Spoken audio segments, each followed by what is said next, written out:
Hey guys, tonight we begin with trade. Very civilized trade, the kind that involves addiction, gunboats, and politely explaining destruction as free commerce. So before you get comfortable, take a moment, like the video and subscribe, but only if you genuinely enjoy what I do here. And let me know in the comments where you're tuning in from and what time it is for you. It's always fascinating to see who's joining us from around the world. Now, dim the lights, maybe turn on a fan for that soft background hum, and let's ease into tonight's journey together. At the dawn of the 19th century, the Qing dynasty ruled over what it considered a fully completed civilization. Not developing, not emerging. Completed, finished. Like a perfectly written book with no need for a sequel. China was vast, wealthy, orderly, and deeply convinced it had already figured everything out centuries ago. From the Imperial court in Beijing, the world made perfect sense. China sat at the center of civilization, the Middle Kingdom, and everything beyond its borders existed in various stages of cultural confusion. Europe, from this perspective, was a distant land full of noisy merchants, odd clothing choices, and an unhealthy obsession with boats. And honestly, China had receipts. The empire fed hundreds of millions. Its bureaucracy functioned with terrifying consistency. Scholars spent their lives memorizing texts older than most European capitals. Examinations decided careers, not sword fights, which already put China several centuries ahead in terms of workplace professionalism. Most importantly, China produced the things everyone wanted. Tea fueled Europe's mornings. Silk wrapped aristocrats in status. Porcelain sat delicately on tables where people argued loudly about philosophy while drinking Chinese beverages out of Chinese cups. The global economy ran on Chinese products, whether Europe liked it or not. And what did China want in return? Silver. Just silver. No opinions, no gadgets, no unsolicited advice. Just shiny metal, please. This worked beautifully. Silver flowed in. Taxes were paid. Armies were funded. The imperial machine hummed along like a well-maintained clock, one made of tradition, hierarchy, and quiet confidence. Trade was tightly controlled, restricted to specific ports, and conducted entirely on Chinese terms. Foreign merchants followed the rules, or went home disappointed. There was no customer service department. But here's the problem with believing you need nothing. You stop watching people who need something desperately. While China viewed trade as a polite formality, Britain viewed it as a crisis. British silver was vanishing into China at an alarming rate, and empires hate that almost as much as they hate being told no. Somewhere in London, officials stared at balance sheets and began asking the most dangerous question in imperial history. What if we changed the rules? China, secure in its superiority, didn't notice the shift. It assumed foreigners would continue behaving like guests forever. It assumed admiration equaled submission. And that assumption, calm, confident, and completely reasonable, was about to become very expensive. While China was calmly enjoying its position as the world's cultural center, Europe was developing a very specific, very expensive habit. Tea. And not the casual, once-in-a-while kind. This was a daily ritual that shaped mornings, politics, and the emotional stability of entire nations. In Britain especially, tea was no longer a drink. It was infrastructure. British society ran on it. Workers drank it. Aristocrats drank it. Politicians drank it while pretending not to panic about the economy.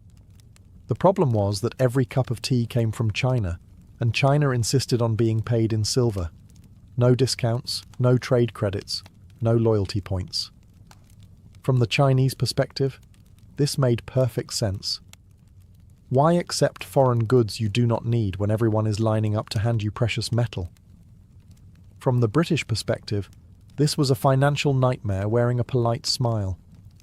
Silver began leaving Britain at a rate that caused real concern. Balance sheets looked increasingly grim. The empire could conquer continents, command oceans, and control global trade routes, yet somehow could not convince China to buy wool coats or industrial trinkets. It was deeply humiliating. British merchants tried everything. They offered textiles. China had better ones. They offered machinery. China was unimpressed. They offered clocks, mirrors, and novelty items that looked impressive for about 10 minutes. Chinese officials nodded politely and asked for silver. This is the moment where two worldviews collided. China believed trade was a controlled exchange that existed for stability.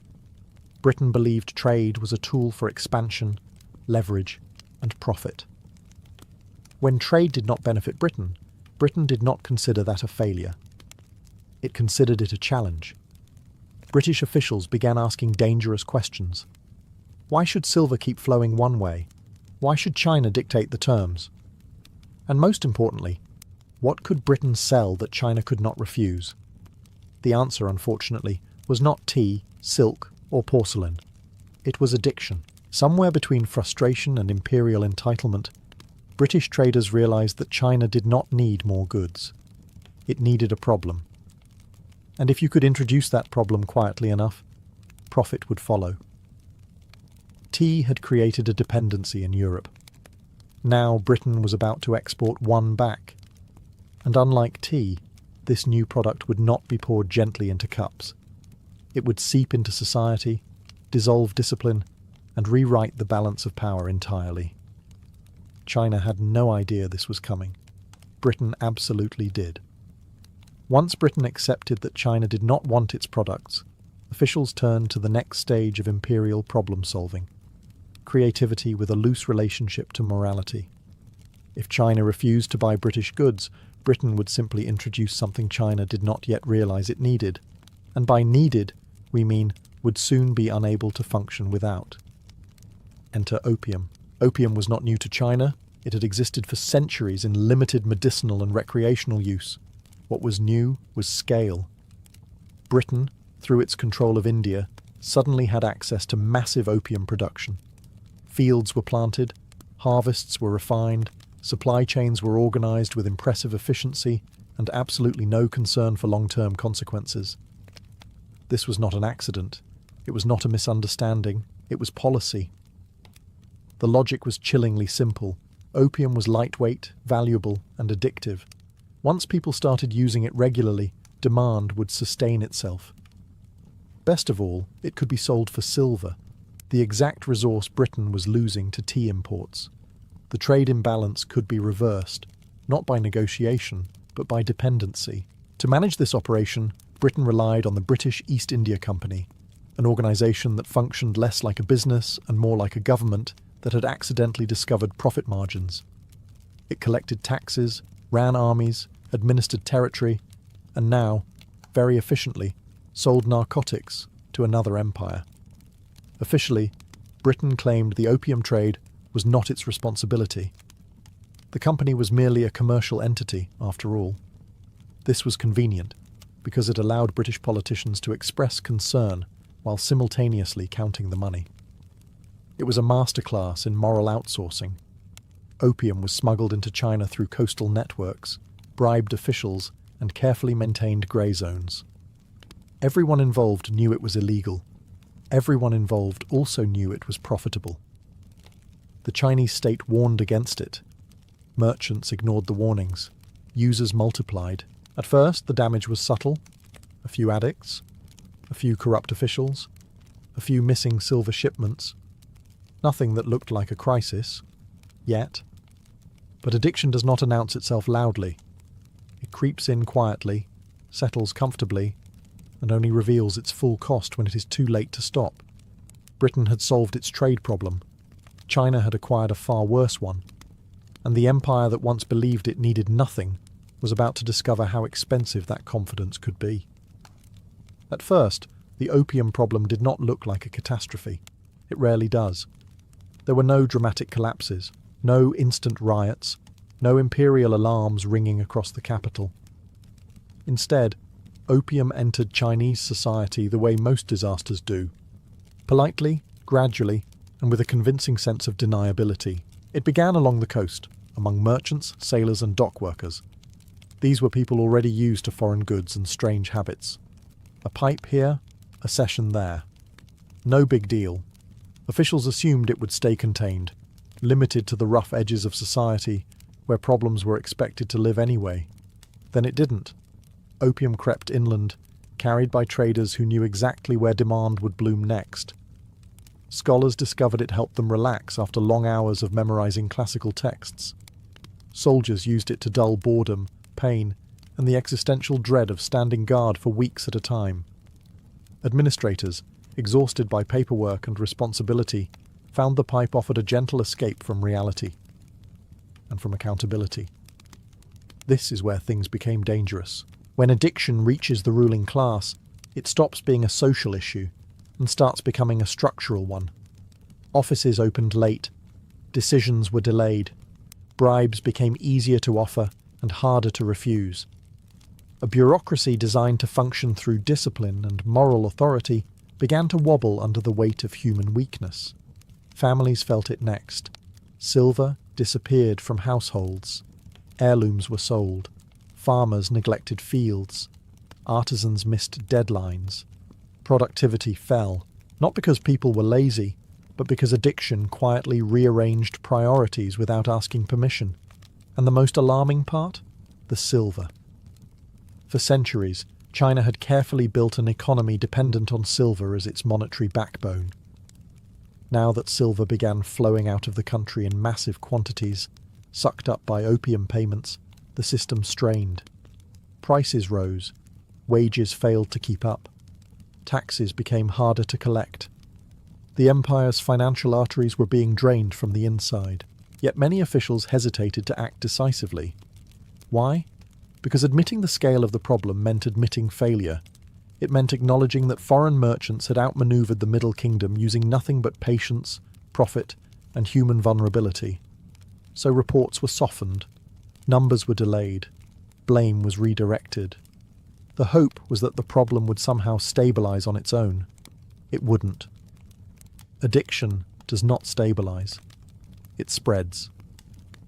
And while China debated how serious the problem really was, the opium trade was already reshaping society, quietly, efficiently, and with devastating momentum. For centuries, silver had been the quiet hero of China's economy. It paid soldiers, funded public works, lubricated bureaucracy, and kept markets predictable.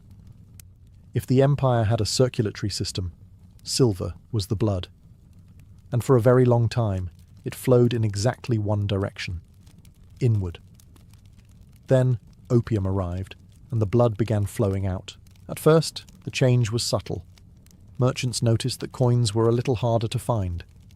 Local officials complained that tax payments were arriving late or partially missing. Nothing alarming, just enough to be irritating. But irritation in imperial systems is often the first symptom of disaster. Soon, the problem became impossible to ignore. Silver was leaving China in massive quantities, siphoned off to pay for opium imports. Farmers struggled to pay taxes because the metal they needed was suddenly scarce. Prices rose unpredictably. Wages stagnated. Entire regions found themselves short on currency, which is never a great sign for a society built on monetary stability. And here's the truly painful irony. China had demanded silver for decades because it trusted silver. It was reliable, universal, stable. Now that same stability was working against it. There was no quick replacement, no alternative system ready to step in. You cannot simply announce, "We will be inventing a new economy next week." Officials scrambled to explain the situation without admitting how bad it really was. Reports were softened, numbers were massaged, blame was carefully redirected towards smugglers, corrupt local leaders, or moral decay among the population. Everyone was guilty, no one was responsible. Meanwhile, opium merchants were thrilled. The more silver left China, the more dependent the economy became. This wasn't just trade anymore, it was leverage. The Qing bureaucracy, famous for its precision and discipline, began missing deadlines. Soldiers were paid late, infrastructure projects stalled, trust in local administration weakened, and once people stopped trusting the system, they stopped cooperating with it. Still, many officials hesitated to act decisively. Why provoke foreign powers? Why risk instability? Why admit the empire had been outplayed by smugglers and merchants? Better to manage quietly, Better to wait. Better to hope. History is very unkind to hope without action. By the time the silver crisis was openly acknowledged, the damage was already systemic. The empire wasn't just losing money. It was losing control over the mechanisms that held it together. And that loss would soon demand a response far stronger than polite warnings. Eventually, even the most tradition-loving bureaucracy reaches its breaking point. For the Qing government, that moment arrived when the silver problem could no longer be explained away with polite memos and creative accounting. The economy was wobbling, officials were compromised, and the empire's moral authority was quietly evaporating. At this stage, denial stopped being an option and started being embarrassing. So the court did what empires usually do when subtlety fails. It panicked, regrouped, and decided to act very firmly. Opium was officially declared a serious national threat. Not a vice, not a bad habit, a full-scale crisis. Imperial edicts were issued banning its import, sale, and consumption. Officials were ordered to crack down on smugglers. Users were warned. Dealers were threatened. The message was clear. This was over. And for once, the government meant it. The Qing court appointed determined officials who actually intended to enforce the law, not just nod at it. Warehouses were searched. Smuggling networks were exposed. Coastal ports were inspected with an enthusiasm that smugglers found deeply inconvenient. Suddenly, the opium trade felt less like a clever business and more like a dangerous crime. The most dramatic moment came when massive quantities of confiscated opium were publicly destroyed. Tons of it. Enough to make smugglers cry quietly into their balance sheets. The opium was mixed with lime and seawater and dumped, deliberately and permanently. This was not subtle symbolism. This was the empire saying, "We are done." From the Chinese perspective, this was law enforcement, a sovereign state enforcing its own rules within its own borders. Perfectly reasonable, entirely legal, long overdue. From the British perspective, this was an outrage. Merchants howled, officials protested, diplomats wrote very serious letters explaining that destroying opium was, somehow, unfair. Not immoral trade, not addiction, not smuggling. Destruction of property was the true crime here. This is where the situation crossed from internal crisis to international confrontation. China believed it was restoring order. Britain believed its profits were being attacked. And when empires disagree about money, philosophy tends to exit the conversation immediately. China assumed firmness would restore control. Britain assumed force would restore trade. Both sides believed they were defending justice. Only one side had steam-powered warships waiting offshore. And that imbalance was about to become painfully obvious. Britain did not respond to China's opium crackdown with self-reflection. There were no emergency meetings about ethics, no long walks along the Thames wondering if maybe selling narcotics to another civilization was a bad look. Instead, British officials reached for a far more familiar tool: naval power. The argument was simple, elegant, and deeply convenient. Britain claimed that China's destruction of opium was an attack on free trade, not illegal trade, not smuggling, just trade. The fact that opium was banned under Chinese law was treated as a minor detail, the way a no swimming sign is treated right before someone dives in anyway. Diplomatic letters flew back and forth, each more offended than the last. Britain insisted that its merchants had rights. China insisted that its laws applied within its borders. One side believed sovereignty mattered. The other believed profit mattered more. This conversation was never going to end peacefully. So Britain sent ships, and modern ships, steam-powered, bristling with cannons, crewed by sailors trained for industrial warfare. When these vessels arrived off the Chinese coast, they represented a future that the Qing military was simply not prepared to fight. This was not courage versus cowardice. It was wood and sail versus iron and steam.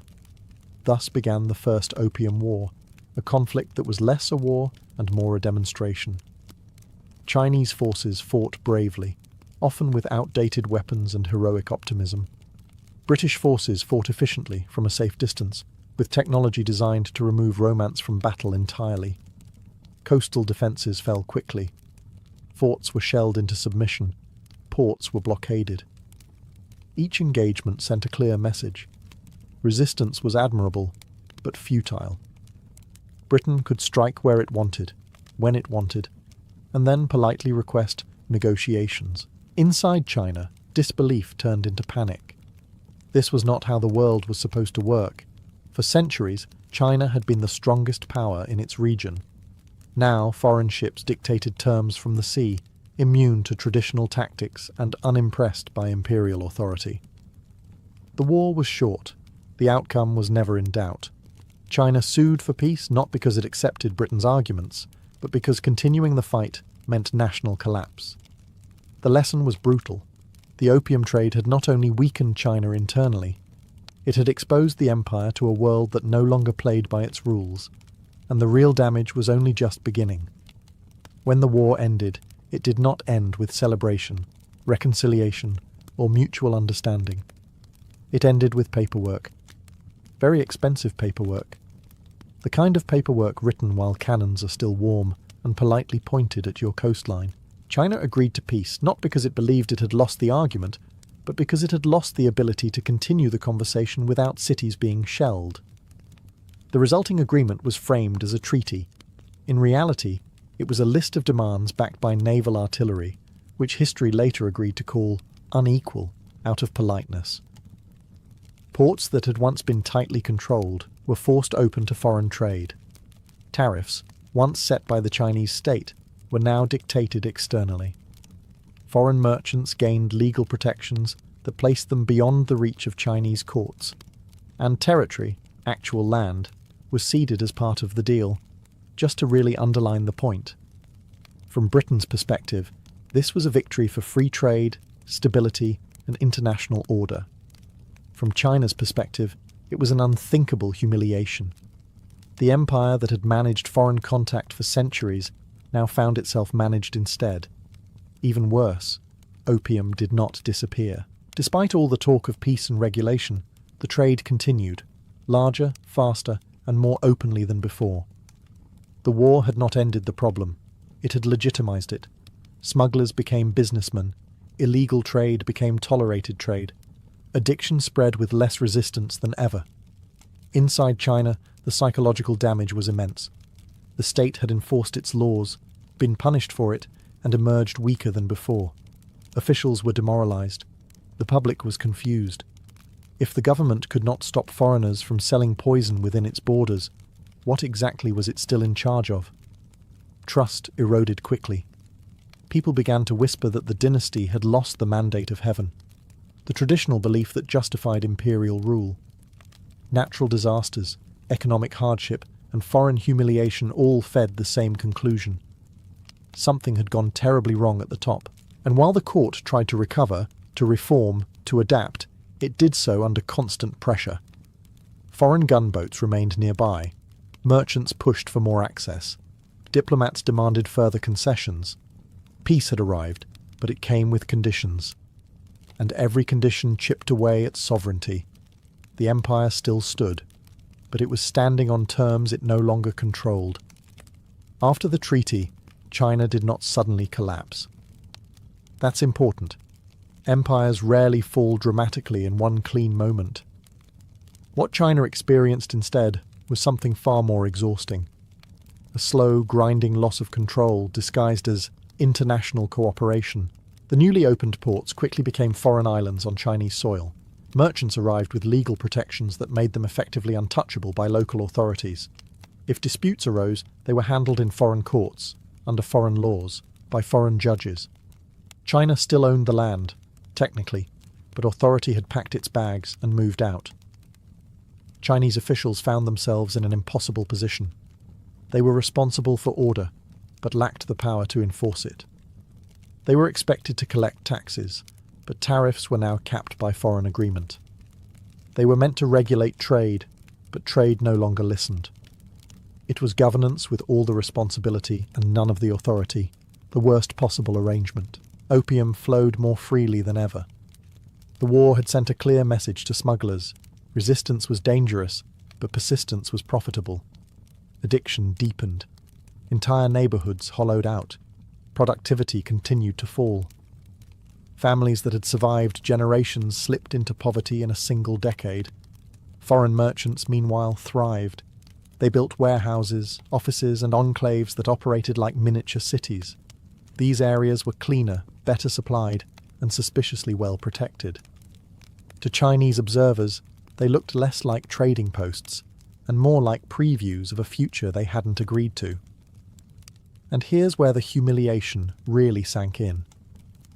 Chinese scholars and officials knew what was happening. They weren't ignorant. They could read reports, track silver flows, and observe social decay. But knowing something is wrong does not automatically grant you the power to fix it, especially when fixing it might trigger another naval visit. So reform stalled.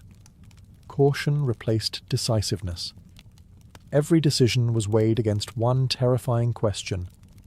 Will this provoke another war? Governance slowed to a crawl. Innovation became risky. Stability became fragile.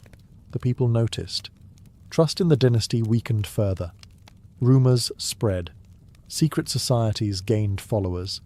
Religious movements promised salvation, justice, or at least explanations. When a state cannot protect its citizens from foreign pressure or internal decay, citizens start looking elsewhere for meaning. China was not yet collapsing, but it was leaking. Authority, confidence, and cohesion. And leaks, if ignored long enough, always become floods. Once an empire loses control over its borders, its trade, and its dignity, the next thing to go is usually internal peace. And China, exhausted from foreign pressure and economic strain, was about to discover that internal collapse is far messier than external defeat. The countryside began to feel the damage first. Farmers struggled with rising taxes and falling incomes.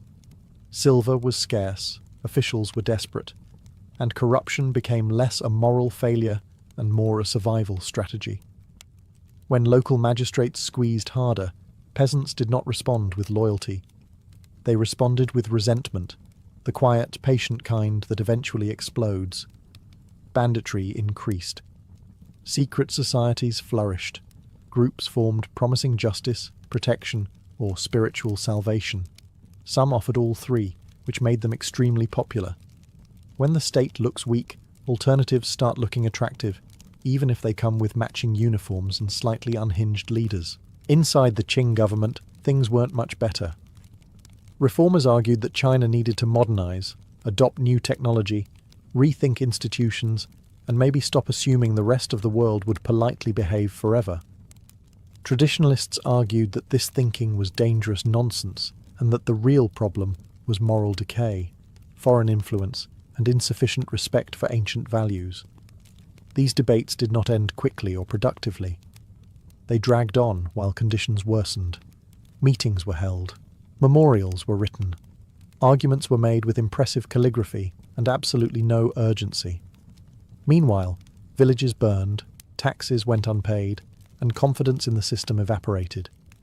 The army, once a symbol of imperial stability, suffered badly. Soldiers were underpaid, poorly equipped, and increasingly tempted by desertion or rebellion. Loyalty is difficult to maintain when your salary is late and your government appears powerless. Even discipline began to fray, and perhaps most damaging of all was the loss of belief. For centuries, the Qing ruled under the idea that heaven favoured their authority. When floods, famine, addiction, foreign humiliation, and internal chaos all arrived at once, people began to question whether heaven had quietly withdrawn its support. The mandate of heaven was not officially revoked. It never is, but it was definitely under review. By this point, the empire was no longer simply reacting to problems. It was drowning in them. Foreign powers watched closely. Rebels waited patiently. And the Qing state, stretched thin in every direction, was about to face a crisis so massive it would scar China for generations. If the Qing Empire had been limping before, this was the moment it collapsed onto the floor and politely asked history for a minute to breathe. What followed was not a minor uprising or a manageable revolt. It was one of the deadliest civil wars in human history, the Taiping Rebellion. It began, as many disasters do, with a man who believed he had a special message for the world. Hong Xiuquan failed the imperial examinations repeatedly, had a nervous breakdown, and emerged convinced he was the younger brother of Jesus Christ. This alone should have raised concerns. Instead, it became the foundation of a mass movement fueled by desperation, poverty, and rage at a government that looked increasingly irrelevant. The Taiping movement promised equality, land reform, moral purification, and an end to corruption. To millions of peasants crushed by taxes, addiction, and economic collapse, this sounded fantastic. To the Qing government, it sounded like the end of everything, which, inconveniently, it almost was. Entire provinces fell out of imperial control. Cities were captured, bureaucrats fled, armies defected or disintegrated. The rebellion established its own capital and ruled vast territories for years. This was no fringe uprising. This was an alternative state growing inside the empire like a second skeleton. The Qing response was chaotic and brutally expensive. Loyalist armies were raised, often funded by local elites rather than the central government. Foreign powers, smelling opportunity, offered assistance at a price. The empire that once dictated terms now relied on outside help to survive its own civil war, and the human cost was unimaginable. Millions died from combat, famine, disease, and displacement. Entire regions were depopulated. Agricultural systems collapsed. Trade routes vanished. Even after battles ended, the damage lingered like a permanent scar. By the time the rebellion was finally crushed, the Qing dynasty technically survived. But in the same way a building survives after a fire, standing, blackened, hollow, and structurally unsound. The rebellion did not cause China's collapse. It revealed it. Opium, foreign pressure, economic failure, and political paralysis had weakened the empire. The Taiping rebellion simply tore the curtain down and showed how fragile everything had become. And after this, recovery was no longer an option, only delay. After the rebellion was crushed, the Qing Empire still existed, which, under the circumstances, felt like an achievement worth applauding politely. The dynasty remained on the throne, officials returned to their desks, and the machinery of government creaked back into motion. On paper, the empire had survived.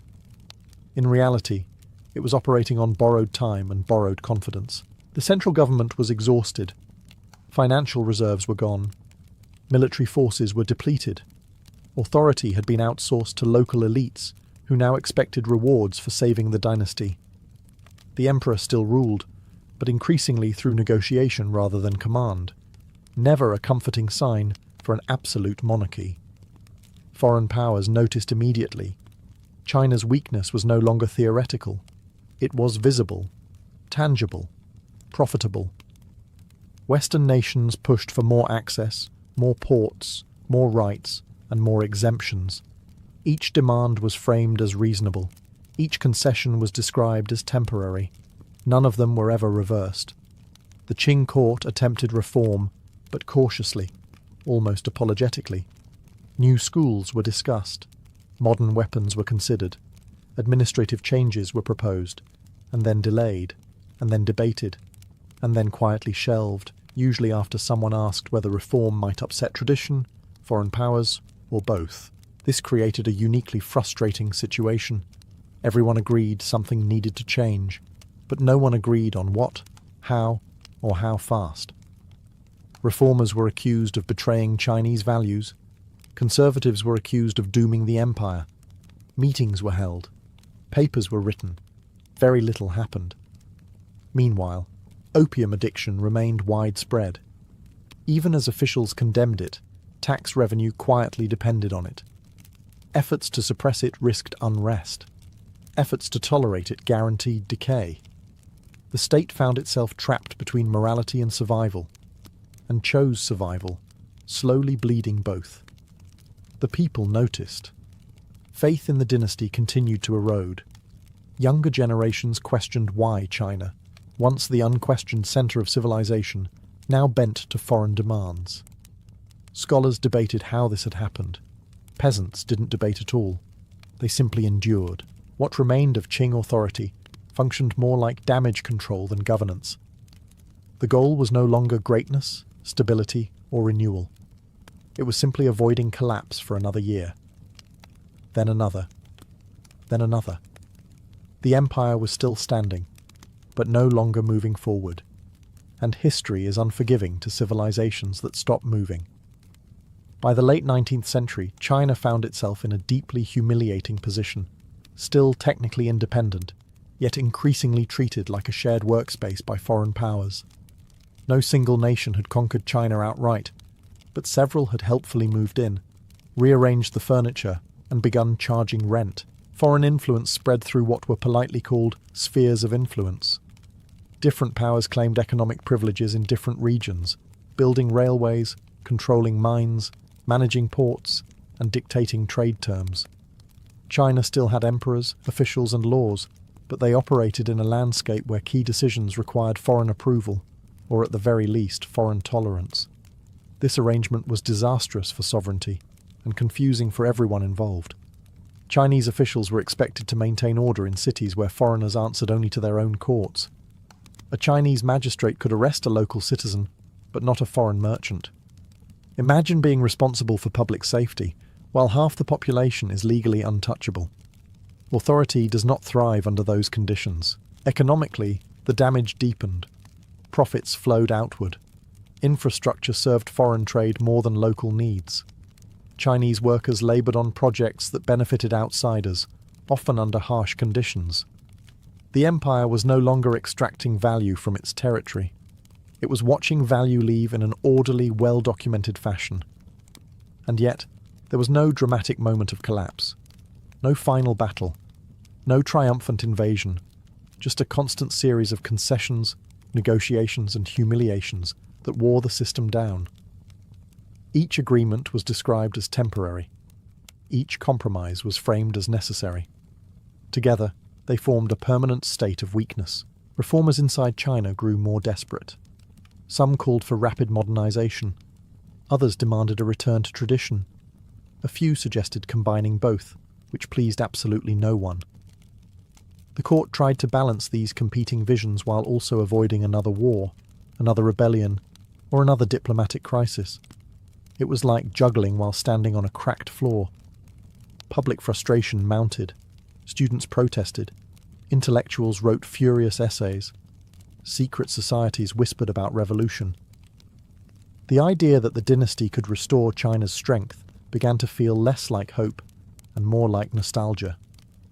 And through it all, the memory of opium lingered, not just as a drug, but as a symbol. It represented humiliation, exploitation, and the moment China realized the world had changed without asking permission. The empire still existed, but it no longer commanded respect. And once respect is gone, power usually follows. By the early 20th century, the Qing Empire was still alive in the same way an old house is still standing, upright, familiar, and quietly unsafe. There were no dramatic invasions sweeping across the capital. No single enemy delivered the final blow. Instead, the dynasty unravelled through exhaustion, loss of trust, and the creeping realization that no one truly believed in it anymore.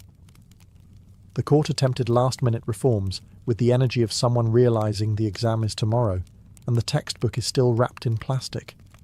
New schools were introduced. Military modernization was discussed. Constitutional ideas were cautiously floated and then immediately surrounded by anxiety. Every reform felt both necessary and terrifying. Change might save the empire, but it might also finish it off. Officials hesitated. Delay became policy. Meanwhile, foreign influence was no longer shocking. It was normal. Foreign banks, railways, and concessions were part of daily life.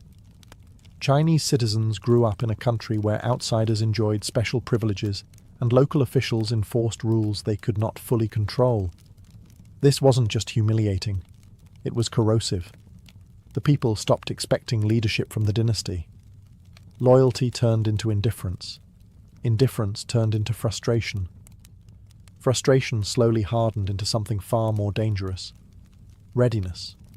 Students organized. Intellectuals argued openly about revolution. Soldiers questioned why they should defend a system that could not pay them on time or protect national dignity. When authority dissolves quietly, rebellion does not need to shout. It just needs to wait. And the dynasty had no answer left. The emperor remained, ceremonies continued, and the bureaucracy still stamped documents with impressive seriousness. But belief, the invisible glue holding the system together, had vanished. The mandate of heaven was never officially revoked. It simply stopped being mentioned, which was far worse. When revolution finally came, it felt less like a storm and more like gravity. Provinces declared independence. Officials defected. The imperial center realized too late that it no longer commanded obedience, only habit. The Qing dynasty fell not because it was conquered, but because it was abandoned. Opium had not destroyed the empire alone, but it had weakened society, drained the economy, invited foreign domination, and exposed every vulnerability at once. It turned confidence into complacency and strength into inertia. By the time the end arrived, no one was surprised, only tired. Looking back, the fall of China's greatest empire feels tragic not because it was inevitable, but because so much of it was avoidable. The Qing dynasty did not collapse because its people were weak, uneducated, or incapable. It collapsed because it faced a rapidly changing world with an old set of assumptions, and by the time those assumptions were challenged, the damage was already done. Opium did not destroy China in a dramatic, cinematic way. There was no single night when everything fell apart. Instead, it worked slowly, patiently, almost politely. It weakened bodies. It drained silver. It corroded trust. It softened resistance. By the time the empire realized what was happening, it was no longer fighting one problem. It was fighting all of them at once. Foreign powers did not need to conquer China outright. They simply waited. They watched as addiction hollowed out society, as trade imbalance flipped direction, as reforms stalled under fear and indecision. When they applied pressure, they found a system already tired, already divided, already unsure of itself. And here's the uncomfortable truth. The opium trade succeeded not just because Britain was aggressive, but because it understood something brutal about power. Power does not always need armies. Sometimes it just needs leverage, economic, social, psychological. Opium was leverage in its most cynical form. The Qing court believed stability was strength. In many eras, it had been. But in this one, stability without adaptation became stagnation. The empire tried to preserve order while the world rewrote the rules. It tried to manage foreign contact instead of understanding it. It tried to outweight change. History does not wait. And yet, there is something quietly admirable in how long China endured. Despite humiliation, rebellion, addiction, and foreign pressure, Chinese society did not disappear. It absorbed the shock. It fractured, suffered, and eventually rebuilt. The empire fell, but the civilization did not, which is more than many empires can say. If there is a final lesson here, it is this. No civilization collapses because of a single vice or a single enemy. Collapse happens when confidence turns into complacency, when power stops questioning itself, and when problems are allowed to grow quietly because confronting them feels uncomfortable. Opium did not just poison bodies. It exposed weakness. And once weakness is visible, the world moves in. That is how China's greatest empire fell, not with a final battle, but with a long, exhausted exhale. Amelia Earhart was not born into the sky. She was born into a world that very clearly told her to stay on the ground. Late 19th century America had firm ideas about what girls were meant to become, and none of them involved engines, windburn, or altitude. But even as a child, Amelia treated those expectations like loose suggestions rather than rules. She grew up climbing trees, building crude homemade roller coasters, and collecting newspaper clippings about women who dared to do unusual things. While other girls were encouraged toward manners and marriage, Amelia was busy breaking things, fixing them, and wondering how far she could push herself before the world pushed back. The sky at this stage was still just an idea, but the instinct was already there. Movement, freedom, distance. Her childhood was unstable. Financial struggles and family tensions forced frequent moves, and that sense of impermanence shaped her deeply. Home was not a fixed place. It was something temporary, something that could vanish. In hindsight, it is hard not to see how this fed her fascination with travel and escape. When nothing stays put, motion begins to feel safer than stillness. Amelia was intelligent, observant, and quietly rebellious. She did well in school, but never fully accepted the roles handed to her. She worked as a nurse's aide during the First World War, caring for wounded soldiers and witnessing firsthand what machines and modern warfare could do to the human body. It was here, surrounded by broken men and broken systems, that her sense of purpose sharpened. Life was fragile, time was limited, comfort was optional. Her first real encounter with aviation came not as a dramatic revelation, but as a slow burn. She saw planes at fairs, heard their engines, watched them wobble into the sky like stubborn insects. Early aircraft were loud, unreliable, and dangerous, which meant they were also perfect.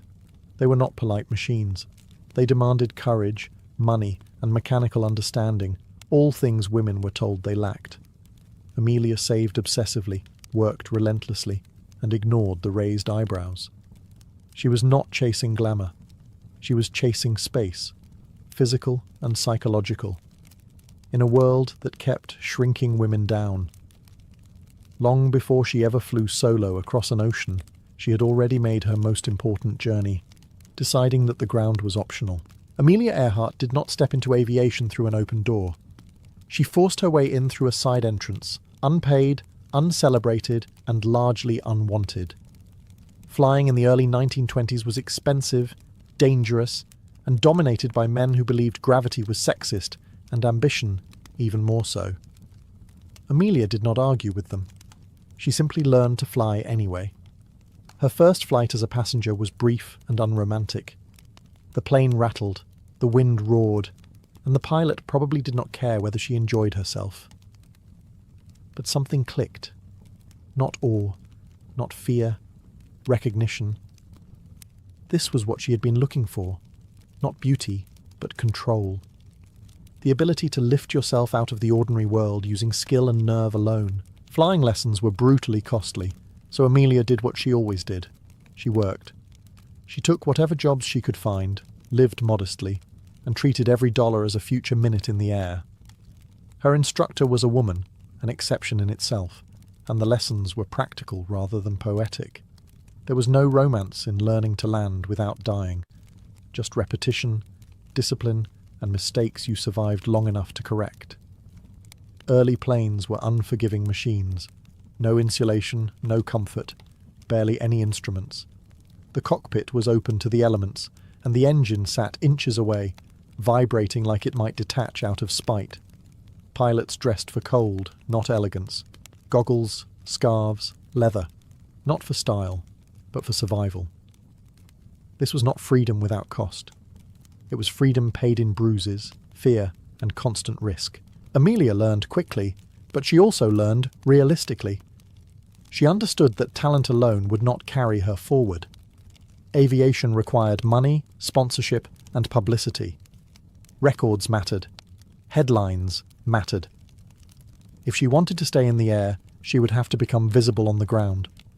This was a compromise she accepted, though never comfortably. She bought her first plane, bright yellow, slightly ridiculous, and deeply beloved. She named it, flew it hard, and pushed it higher than she was supposed to. Altitude records followed. Then, attention. Newspapers began to notice the novelty, a woman pilot who was not performing stunts for laughs, but treating aviation as serious work. Still, she was often introduced as an accessory rather than an aviator. Questions focused on her clothes, her smile, her nerves. She answered politely and returned to the cockpit. Every flight was an argument she did not need to voice. Each successful landing said enough.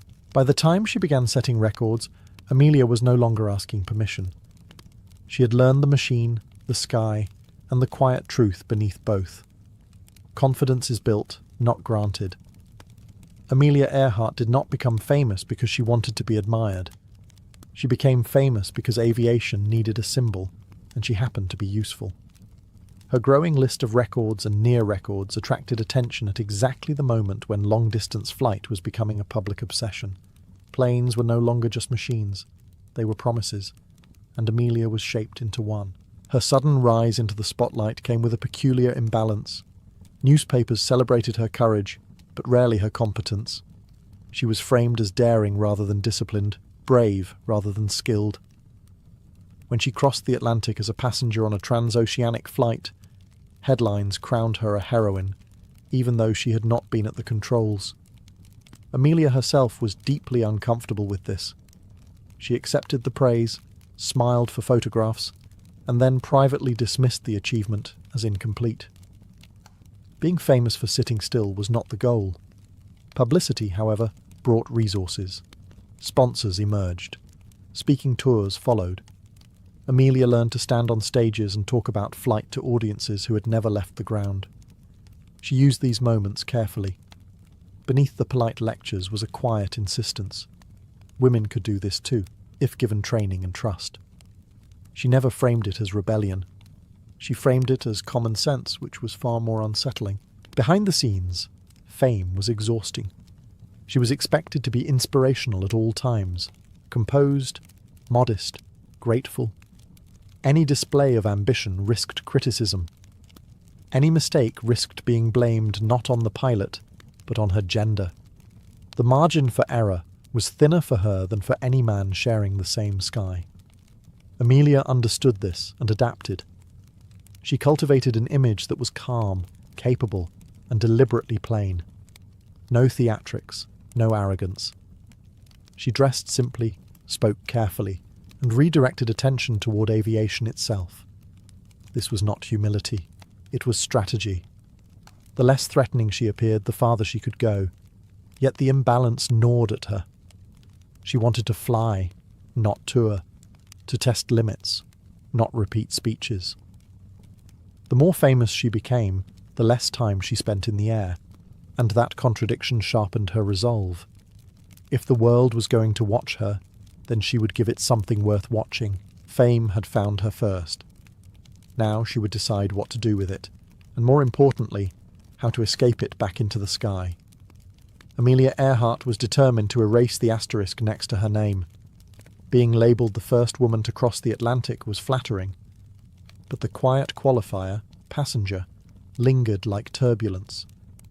She wanted the record that mattered to her, alone, responsible for every decision, every correction, every consequence. Not symbolic flight. Real flight. Planning a solo Atlantic crossing in the early 1930s was not optimism. It was audacity backed by preparation.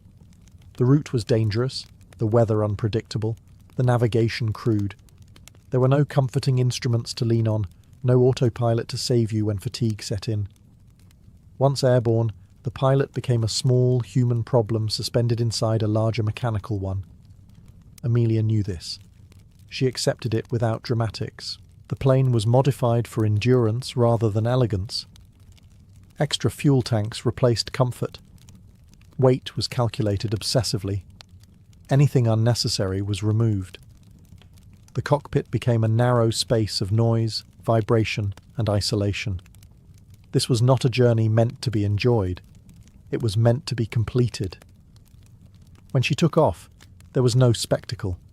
Just an aircraft lifting into uncertain sky, carrying a woman who understood exactly what was at stake. Hours passed. Weather deteriorated. Ice formed on the wings. Instruments failed. At times she flew blind, trusting instinct, experience, and the thin line between caution and commitment. Fatigue crept in quietly. Muscles stiffened. Focus narrowed. The Atlantic offered no landmarks, no reassurance, just endless water below and an engine whose mood could change without warning.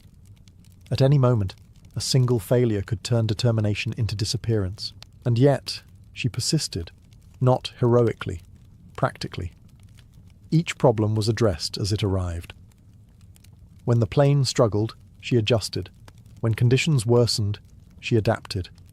The flight was not a cinematic triumph. It was a sustained act of competence under pressure. When she finally landed on the far side of the ocean, there was relief rather than celebration. The record was hers now, undeniable, unqualified. She had done what she set out to do, not to prove a point to critics, but to herself. The world responded with applause, parades, and headlines. Amelia accepted them politely. But the real victory had already happened in the air, where no audience could interfere. She had taken full control of the aircraft, the narrative, and the meaning of her own ambition. Amelia Earhart emerged from her Atlantic triumph with something more complicated than victory. She was no longer just a skilled aviator.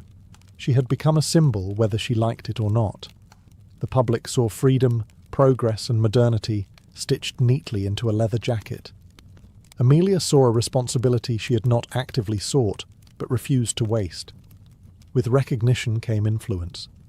Invitations arrived from universities, aviation groups, and political organizations. She accepted many of them, not out of obligation, but because she understood leverage when she saw it. If people were going to listen to her, she would say something useful. She spoke openly about opportunity, access, and the absurd waste of talent caused by excluding women from technical fields. Her arguments were calm, factual, and difficult to dismiss without sounding irrational. She helped found organizations dedicated to supporting female pilots, not as social clubs, but as professional networks. Training, shared resources, mentorship, practical tools rather than inspirational slogans. Amelia believed progress came from structure, not applause. You could not survive on admiration alone. You needed skills, backing, and people who took you seriously. At the same time, she continued flying. Records accumulated quietly: speed, distance, altitude. These achievements rarely received the same attention as her Atlantic flight, but they mattered to her. Each one reinforced her credibility. Each one kept her grounded in the work itself, rather than the image built around it. Her private life remained guarded. She valued independence fiercely and resisted expectations placed on her by fame and convention. Marriage, when it came, was approached as a partnership rather than a surrender. She insisted on autonomy, financial and personal, at a time when such demands were viewed as unsettling. She did not frame it as ideology. She framed it as fairness. This balance, public figure and private individual, was exhausting. The constant travel, the speeches, the expectations. Yet Amelia maintained a controlled calm. She rarely complained. She rarely dramatized. The pressure existed, but it did not define her. She understood that symbols eventually fade unless reinforced by action. So she kept flying, kept planning, kept looking beyond the horizon for something more demanding than comfort. Her ambitions were expanding again, stretching past oceans and continents. The sky had given her a voice. Now she was deciding how far to carry it, and how much risk she was willing to accept to stay ahead of her own legend. Amelia Earhart was never interested in repeating herself. Once a record became familiar, it lost its pull. The Atlantic was behind her now, and with it the comfort of proven routes and predictable headlines. What drew her forward were the blank spaces, the long stretches of the world still awkwardly connected by aviation, the routes that existed more in theory than practice. Long-distance flying in this era was not about glamour. It was logistics, endurance, and risk management stretched across thousands of miles. Amelia began planning flights that stitched continents together, tracing paths few pilots bothered to attempt. She flew across the Pacific, across the Americas, across regions where navigation depended more on judgment than instruments. Each journey was a lesson in humility. The sky did not care about reputation. The physical toll increased. Hours in the cockpit strained the body and dulled the senses. Weather delays turned schedules into guesses.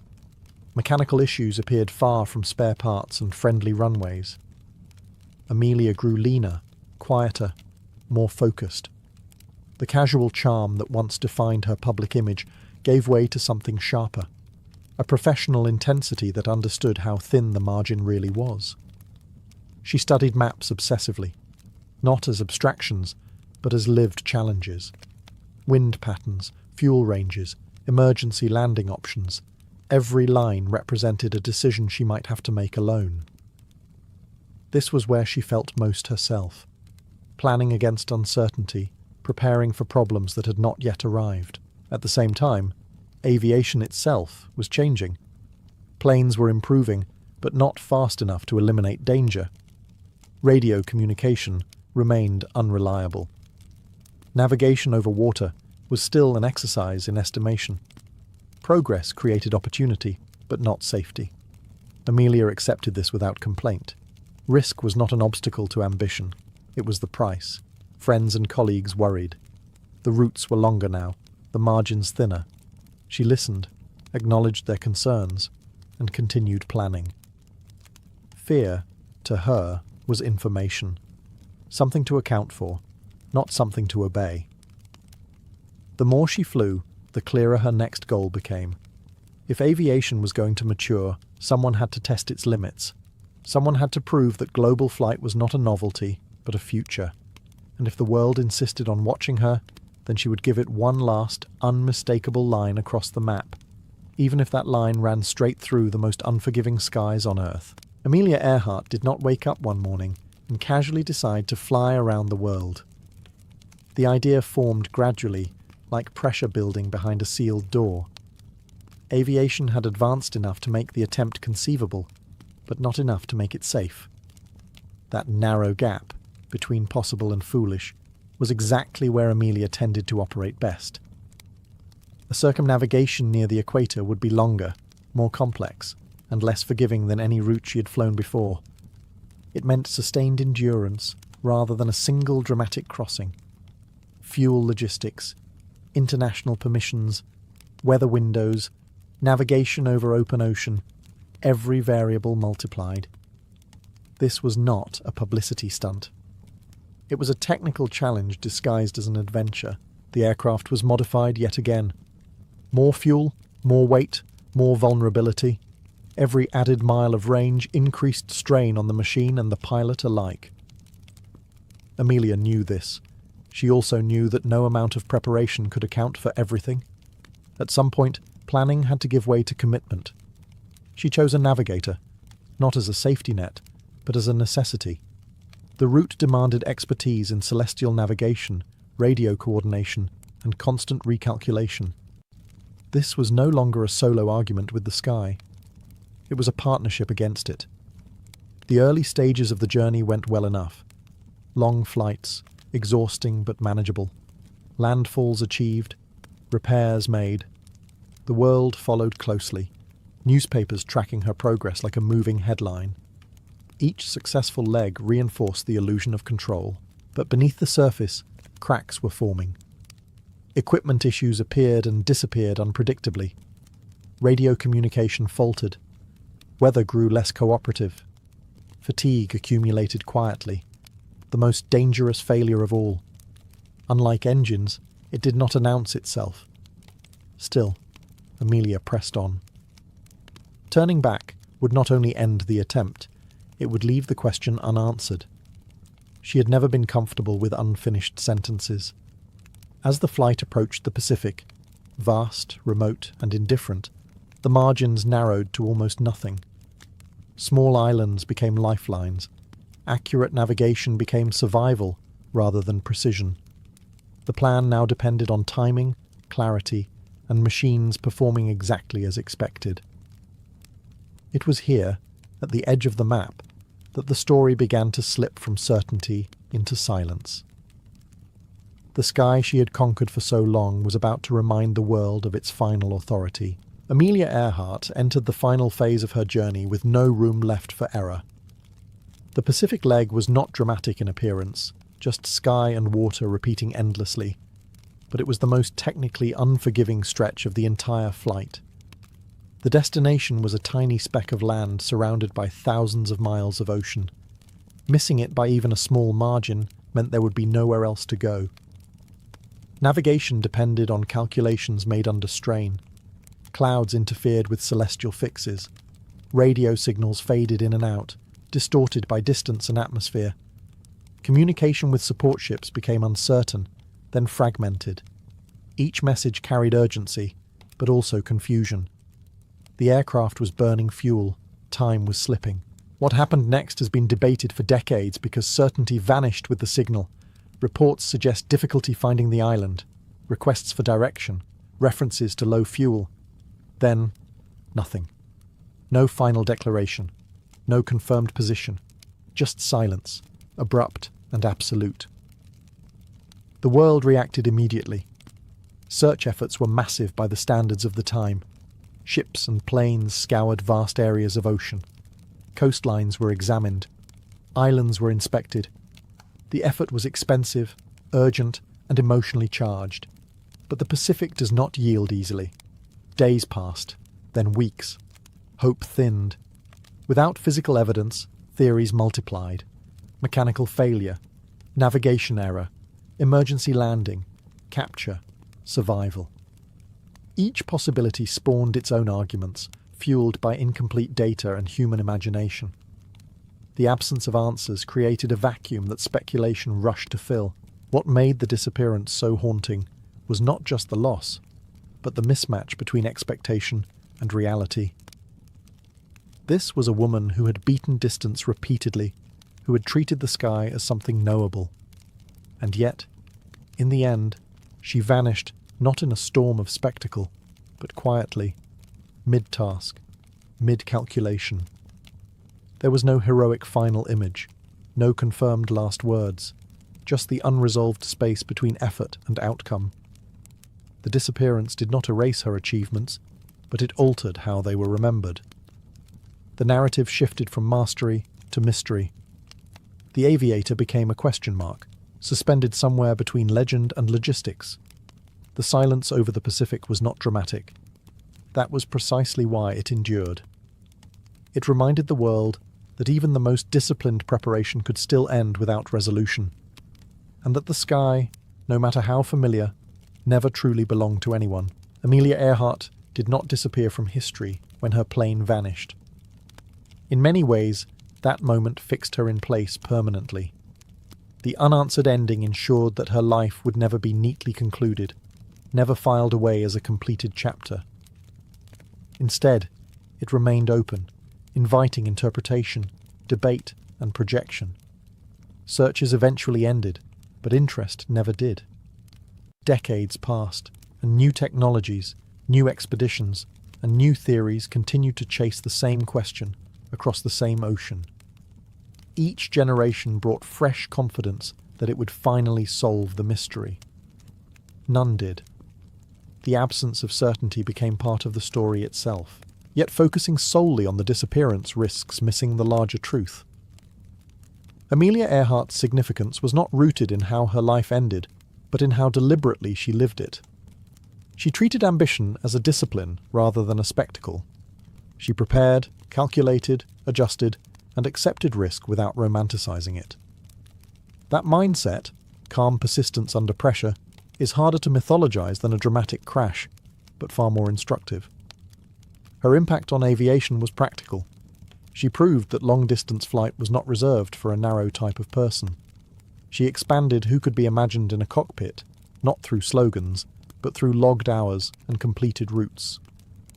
Organizations she helped establish continued to support pilots long after headlines faded. Structures outlived stories. Culturally, she became a shorthand for independence. Not because she rejected society outright, but because she navigated it on her own terms. She understood how systems worked and where they could be bent. She used visibility strategically, then returned to the work. That balance is easy to admire and difficult to replicate. The mystery surrounding her disappearance often overshadows her competence, but it does not diminish it. If anything, it reinforces the central lesson of her life. Progress happens at the edge of certainty, where outcomes are not guaranteed. Amelia Earhart did not seek immortality. She sought movement, distance, and mastery. The fact that her final flight ended without answers does not undermine that pursuit. It underscores it. The sky never gave her closure. History filled the silence instead, not with conclusions, but with endurance. And in that way, she never truly landed. Fashion does not begin with self-expression. It begins with survival. Long before clothes were judged for beauty, they were judged for usefulness, warmth, protection, and durability. But almost immediately, something else crept in. Meaning. Even the simplest garment began to say something about who you were, where you belonged, and how much power you carried. In ancient Egypt, this connection between clothing and status became unmistakable. Linen dominated daily life, spun from flax grown along the Nile. It was light, breathable, and perfectly suited to a hot climate. But not all linen was equal. The quality of the weave, the fineness of the thread, and the cleanliness of the cloth mattered deeply. Clothing was not just worn, it was displayed. Most people dressed simply. A basic wrap or kilt, practical and unadorned, signalled labour and obedience. The elite, however, wore linen so fine it was almost transparent, carefully pleated and bleached to radiant white. Cleanliness itself became a symbol of moral and social superiority. To appear unkempt was not just unattractive, it was suspect. Jewellery filled the gap where fabric stopped. Gold, beads, amulets, and coloured stones transformed otherwise minimal clothing into declarations of rank. These were not accessories for decoration alone. They were portable wealth, spiritual protection, and political messaging worn directly on the body. Even cosmetics played a role. Kohl-lined eyes were practical against glare and infection, but they also signalled refinement and divine favour. What matters here is not the look itself, but the logic behind it. Clothing already functioned as a visual language. You could read a person instantly. Their occupation, their proximity to power, their access to resources. There was no illusion that fashion was personal. It was communal, hierarchical, and tightly controlled. This pattern would repeat across civilizations. Materials would change, styles would evolve. But the core idea remained stubbornly consistent. Clothes were never neutral. They marked boundaries between free and enslaved, sacred and ordinary, ruler and ruled. Fashion, from its very first chapter, was not about standing out. It was about being placed, visibly and unmistakably, within a social order. And once clothing learned to speak that language, it never forgot it. As societies grew more complex, clothing evolved from simple markers of status into instruments of discipline and identity. In ancient Greece, fabric did not merely cover the body, it trained it. Garments were designed to be worn correctly, and wearing them well signalled education, citizenship, and self-control. Greek clothing relied heavily on draped forms rather than tailored shapes.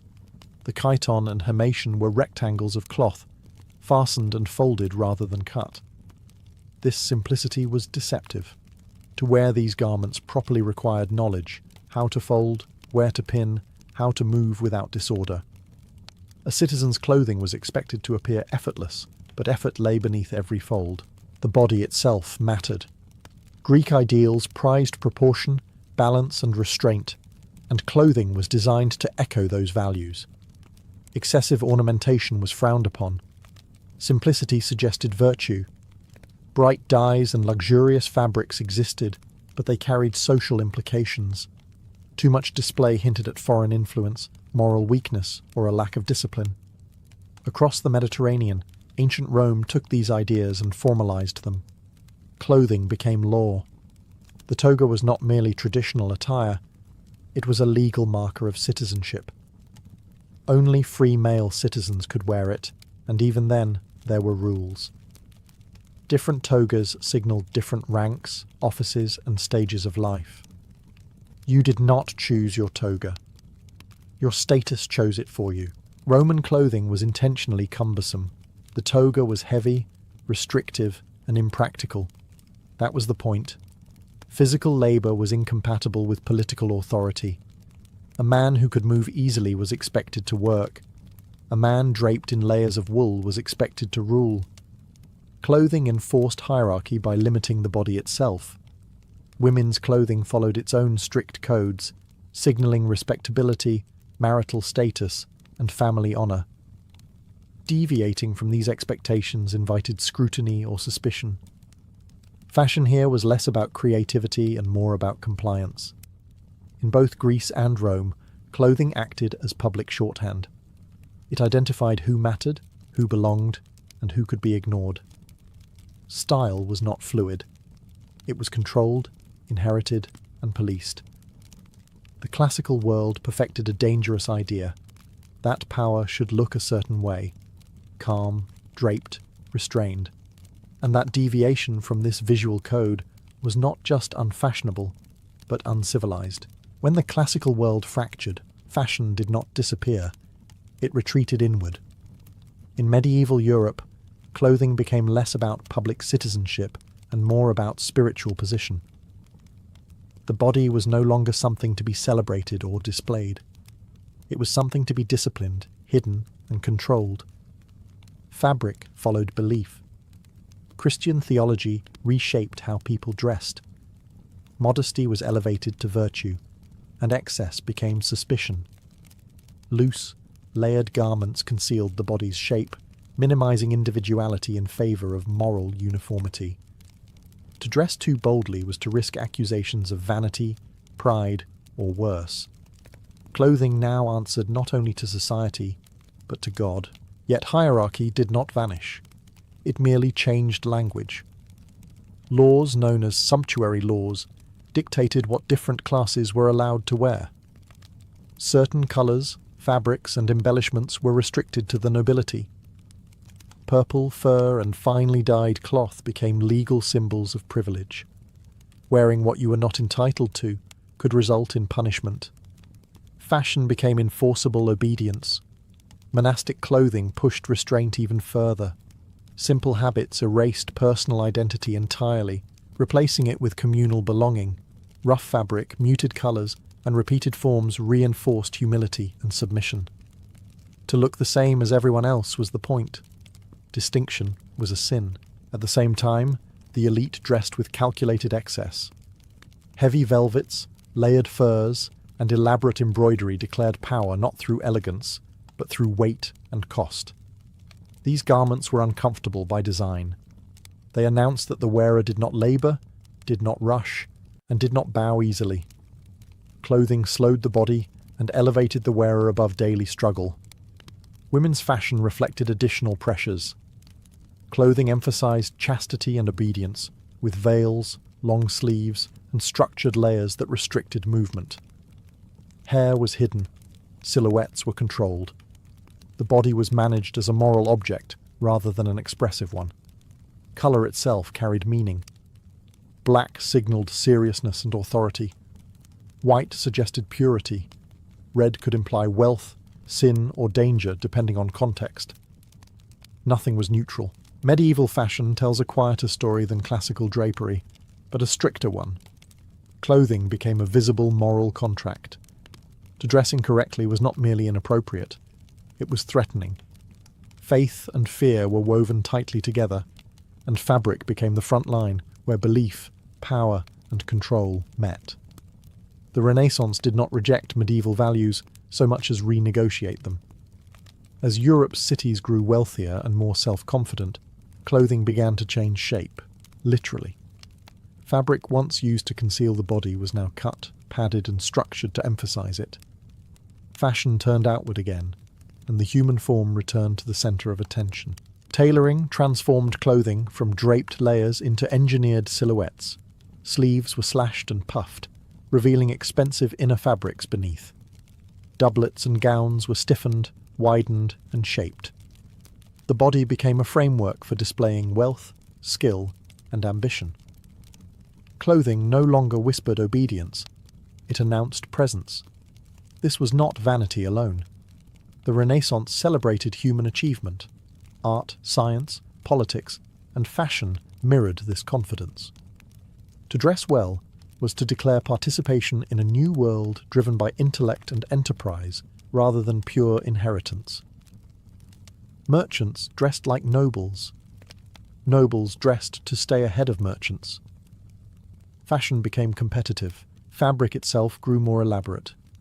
Silk, velvet, brocade, and lace flooded European markets, fueled by expanding trade routes.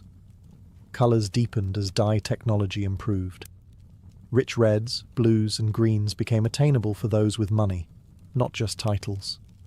Wealth began to challenge birthright, yet control remained.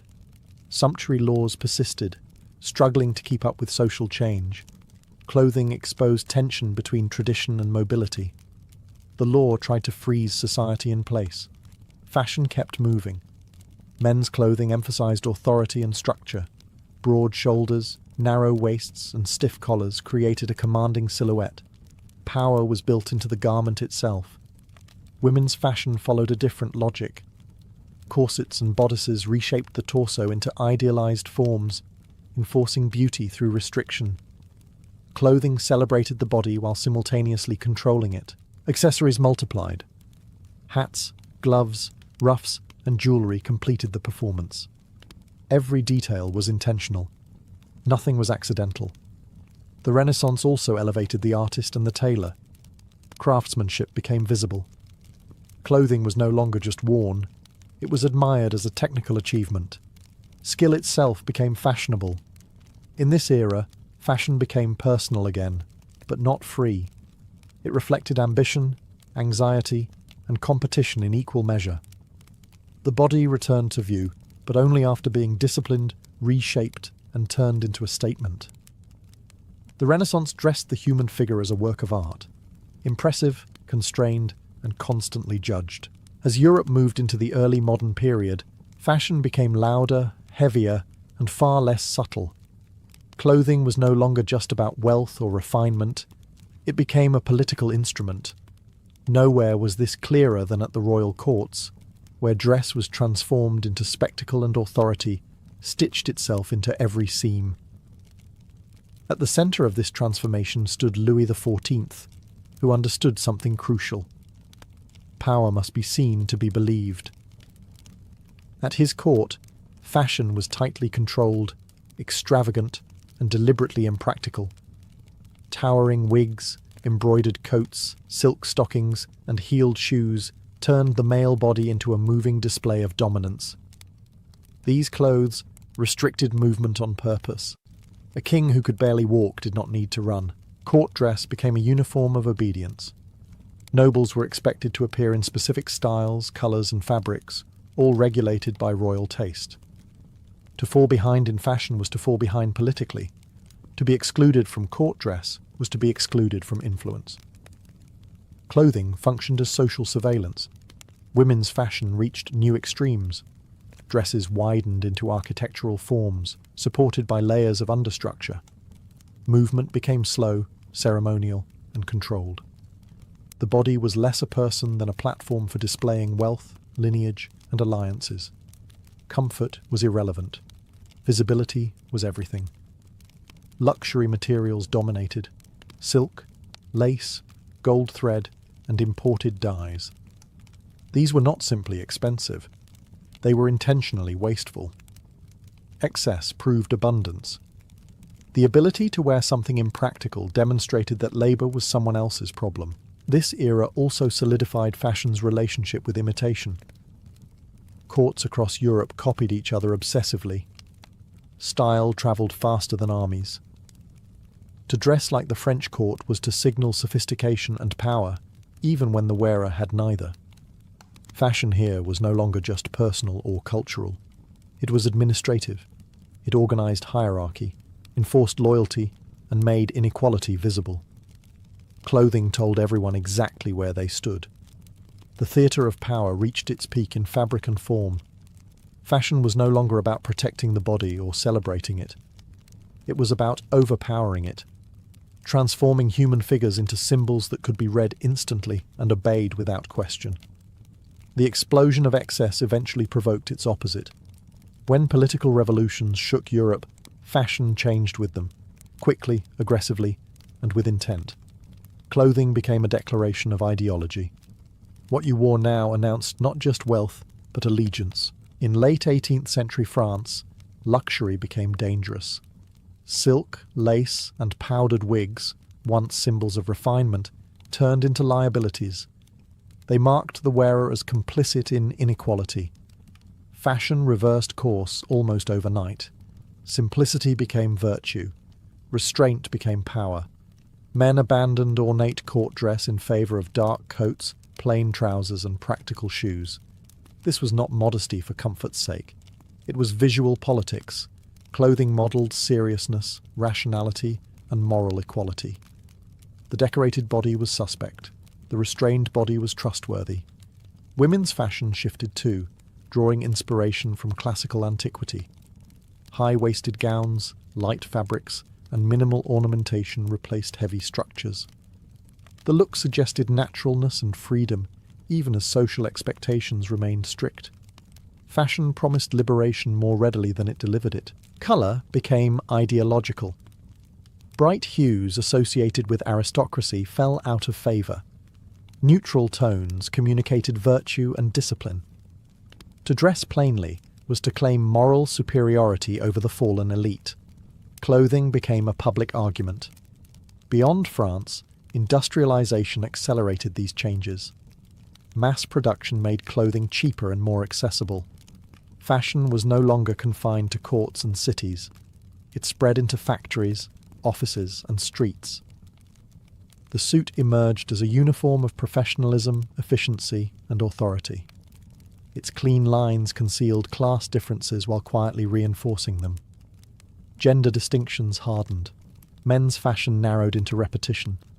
Women's fashion remained expressive but constrained, balancing ornament with social control. Dress codes emerged, formalizing respectability through fabric. This era redefined rebellion. You no longer needed excess to signal power. You needed restraint, control, uniformity. The most radical thing you could wear was something that refused spectacle. Fashion, once again, mirrored society's anxieties. As political structures shifted, clothing absorbed the shock. It simplified, standardized, and disciplined the body anew. The revolution did not free fashion. It repurposed it. Clothes stopped performing monarchy and started performing modernity, serious, rational, and quietly authoritative. As the 19th century progressed, fashion tightened its grip on the body once again, not through spectacle, but through morality.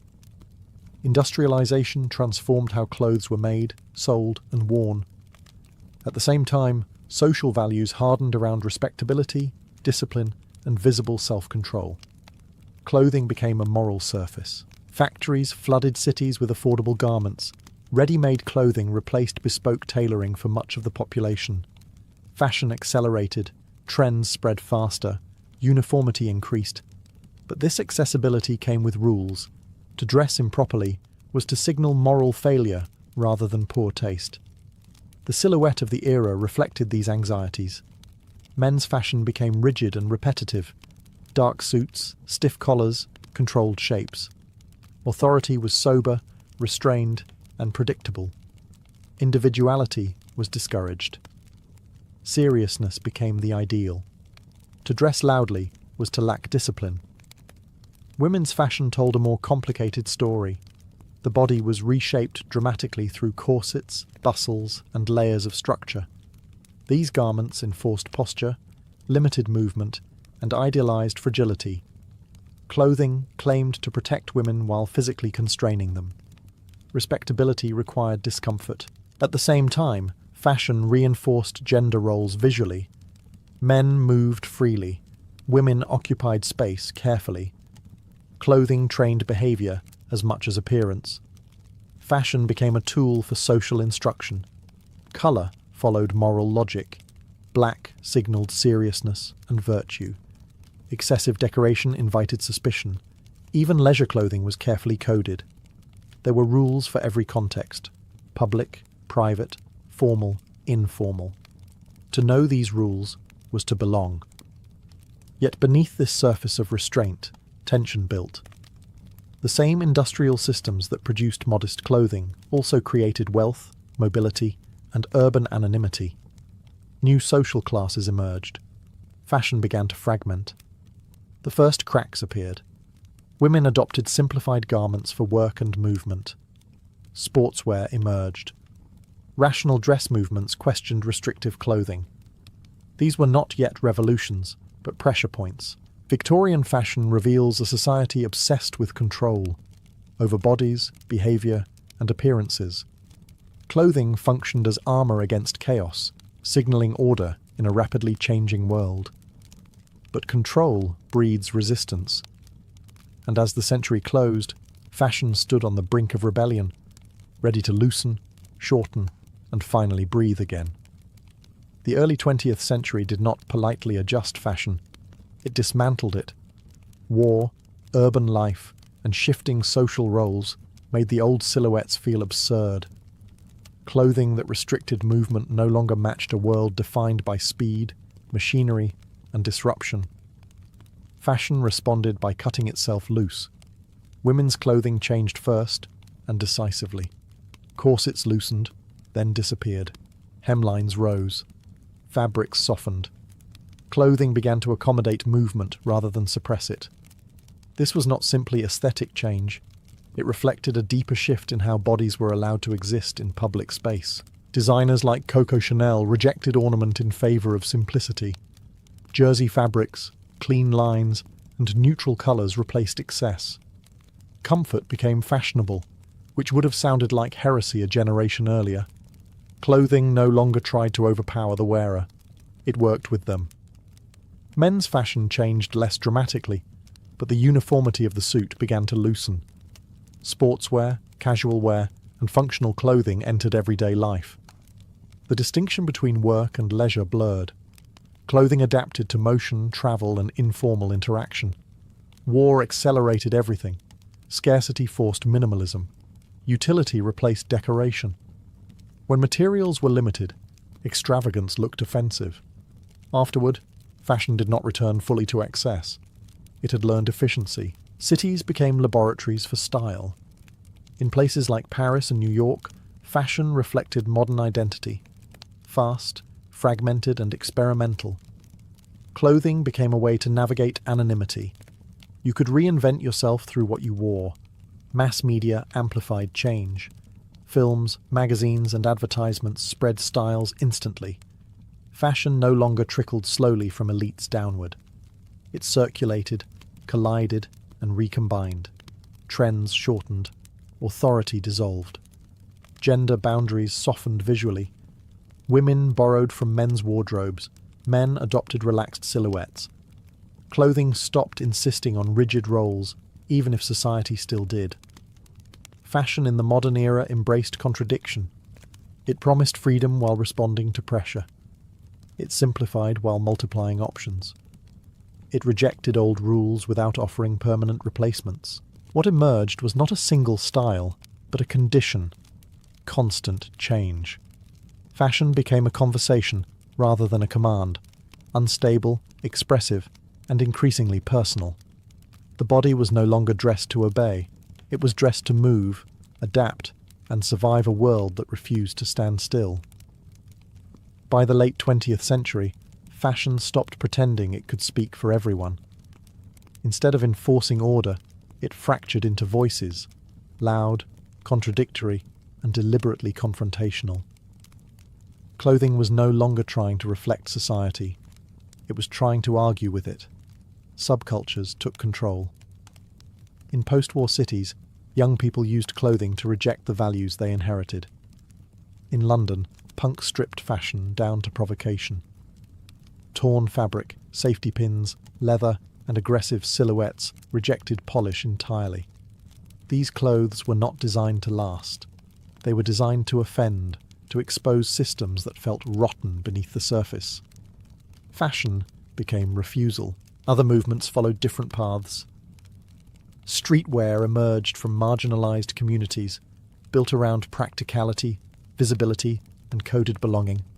Logos replaced tailoring, sneakers replaced formal shoes. Clothing spoke in signals: who you listen to, where you came from, what you resisted. Identity became layered and portable. High fashion responded by absorbing rebellion. Designers pulled subcultural aesthetics onto runways, transforming protest into product.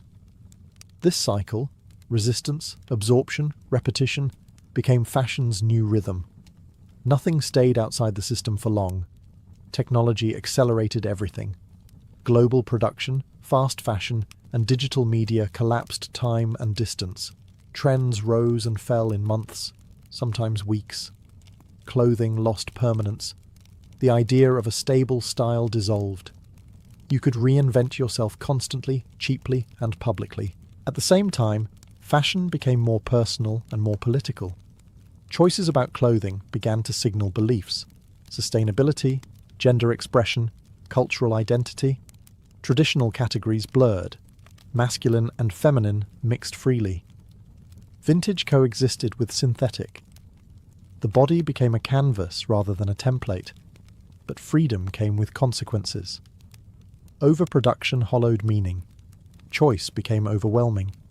Fashion promised individuality while delivering uniformity at scale. The same tools that enabled self-expression also flattened it. The history of fashion ends not with resolution, but with tension. Clothing still tells stories of power, rebellion, and belonging. But now those stories overlap, conflict, and change constantly. From linen wraps to leather jackets, fashion has always been about more than fabric. It has been about who gets to be seen, who gets to decide, and how loudly a body is allowed to speak. Long before music became an art, rhythm was an instinct. The earliest drums were not invented, they were discovered. Humans noticed that striking a hollow object produced a sound that travelled farther than the voice and lasted longer than a shout. That sound carried authority. It demanded attention. It echoed something already familiar, the steady pulse inside the chest. The first drums were crude by necessity and powerful by effect. Hollowed logs, stretched animal skins, gourds, clay vessels, even the ground itself became instruments. Hands, sticks, and feet provided the technique. There was no separation between musician and audience because drumming was communal by design. Everyone felt it. Everyone moved to it. Rhythm did not need translation. Drumming served purposes far more serious than entertainment. It synchronized group activity: walking, rowing, working, hunting. A shared beat aligned bodies into a single unit. In dangerous environments, coordination meant survival. Rhythm created order where chaos threatened. But drums also crossed into the invisible. The repetitive pulse altered perception, pulling listeners into trance-like states. This made drums essential to ritual. They marked transitions: birth, death, initiation, mourning. The beat connected the physical world to something unseen, whether spirits, ancestors, or collective memory. In many cultures, the drum was not considered an object, but a living presence. Unlike melodic instruments, drums demanded no tuning to nature's scales. They spoke directly to the nervous system, loud enough to summon, steady enough to command, flexible enough to signal. A change in rhythm could warn of danger, announce celebration, or enforce authority. The drum became an early form of language, abstract, but universally understood. What makes drums unique is their inevitability. Every culture developed them independently, not because of imitation, but because rhythm is embedded in biology. Heartbeats, footsteps, breathing. The body is already a percussion instrument. Drums externalized what humans already were. There was no elite class of drummers at first. Rhythm belonged to everyone. It was shared, repeated, inherited. Children learned it before words. Elders preserved it through repetition rather than notation. Knowledge lived in the hands, not on the page. This is where the history of drums truly begins. Not in courts or concert halls, but around fires, in open spaces, among people who understood something fundamental. Before humans learned how to sing together, they learned how to beat time together. The drum was the first instrument because it was the first truth. As human societies settled and grew more complex, drums moved from instinctive tools into sacred instruments. In the earliest civilizations, rhythm became formalized, regulated, and infused with spiritual authority. Drums were no longer just beaten, they were invoked. In ancient Mesopotamia, percussion accompanied temple rituals and royal ceremonies. Drums marked offerings to the gods, processions through cities, and the presence of authority. Their sound was believed to travel beyond human ears, carrying prayers upward and summoning divine attention. Silence, in these moments, was not neutral. It was dangerous. In ancient Egypt, drums held a similarly sacred role. Frame drums and barrel-shaped drums appeared in religious festivals, funerary rites, and celebrations honoring the gods. Rhythm guided dancers, priests, and participants into coordinated movement, reinforcing cosmic order. The idea that society, nature, and the divine were meant to move in harmony. Drums also became instruments of power. In early states, sound controlled space. A drum beat could command attention across crowds long before written announcements or amplified speech. Leaders understood this instinctively. Ritual drumming framed authority as something sanctioned not just by people, but by the heavens. In many cultures, the drum itself was sacred. Materials mattered. Animal skins were chosen carefully, often from creatures associated with strength, fertility, or protection. The act of making a drum could involve ritual preparation, offerings, or purification. The instrument was believed to contain spirit, memory, or ancestral presence. To strike it incorrectly was not merely a musical error. It was a breach of respect. Drumming also regulated time. Festivals followed rhythmic cycles. Ceremonies unfolded according to beats rather than clocks. Repetition anchored memory in societies without written records. Rhythm preserved tradition. Unlike melodic instruments reserved for trained specialists, drums remained communal, even as societies stratified. While priests or musicians might lead, participation was collective. The beat invited response. It was inclusive by nature. What distinguished early civilization drumming from prehistoric rhythm was intention. The beat now meant something specific. It signaled sacred moments, reinforced hierarchy, and stabilized belief systems. Rhythm became architecture for society, invisible but foundational. As civilizations expanded, drums traveled with them. Trade, conquest, and migration carried rhythms across regions, where they adapted without losing their core power. The drum had become more than a heartbeat. It had become a bridge between humans and gods, order and chaos, sound and meaning. As societies expanded beyond villages and cities, drums acquired a new, harsher role. They became tools of coordination in conflict, instruments that could move bodies across distance, impose order in chaos, and turn sound into command. On the battlefield, rhythm was authority. In ancient China, large war drums were used to signal advances, retreats, and formations. The beat replaced speech, cutting through noise and confusion. Soldiers trained to respond instinctively to rhythm, not words. A single pattern could mobilize thousands.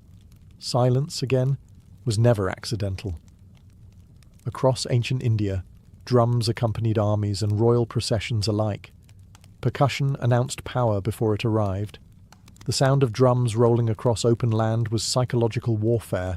It warned enemies, energized troops, and framed combat as ritualized duty rather than chaos. Drums excelled at distance. Before flags, horns, or radios, rhythm traveled reliably through air and terrain. Unlike speech, it could not be misunderstood linguistically. The body recognized it immediately. Fast meant urgency. Slow meant control. Repetition meant order. Change meant danger. In many cultures, drummers held protected status within armies. They were not simply musicians. They were tactical assets. To silence an enemy's drums was to disrupt command itself.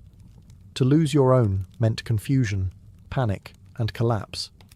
Beyond battle, drums structured civic life.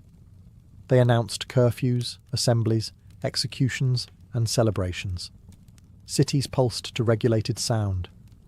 Time was kept by rhythm rather than clocks.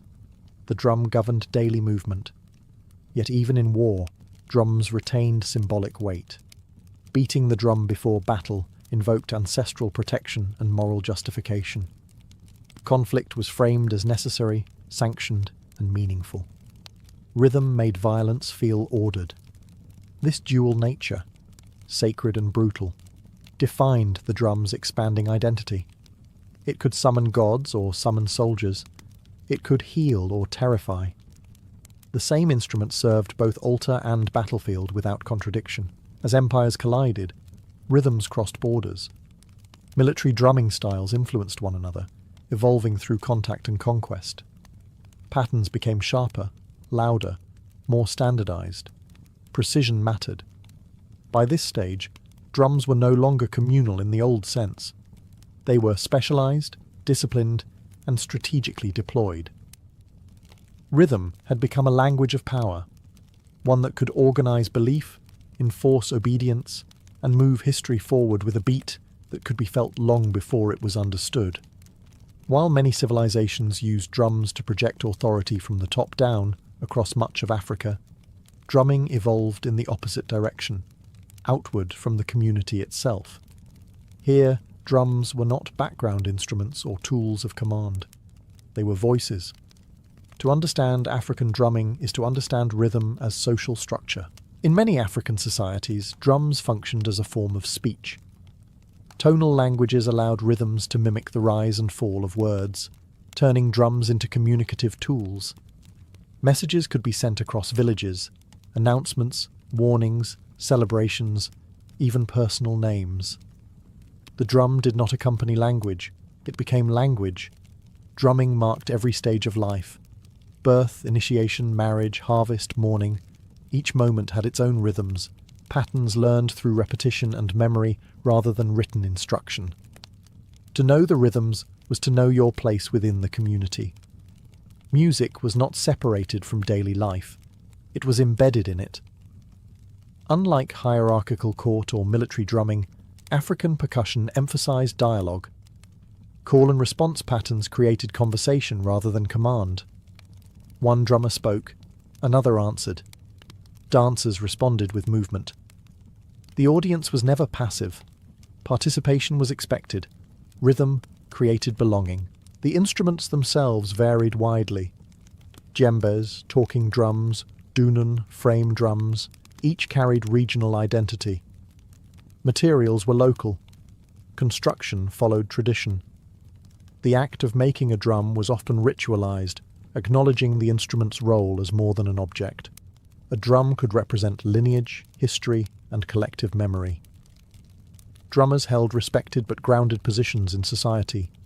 They were historians, messengers, and mediators.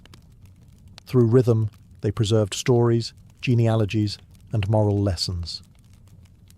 Where written records were absent, drums remembered.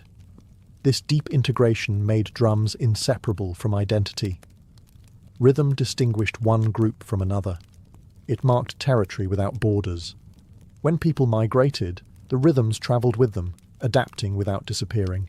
This tradition would later reshape global music in ways that are impossible to overstate. As African peoples were displaced through trade and enslavement, their rhythms survived even when instruments were stripped away. Hands, feet, and voices carried the beat forward. What makes African drumming unique is not complexity alone, but philosophy.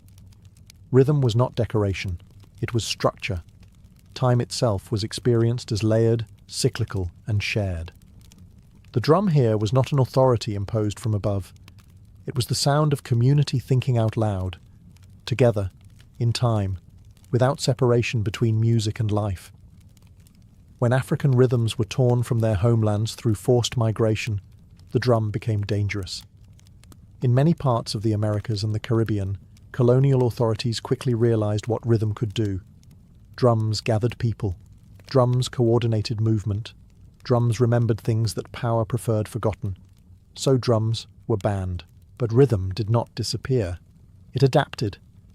Enslaved communities were often forbidden from owning or playing drums, especially after uprisings where percussion had been used to communicate and organize.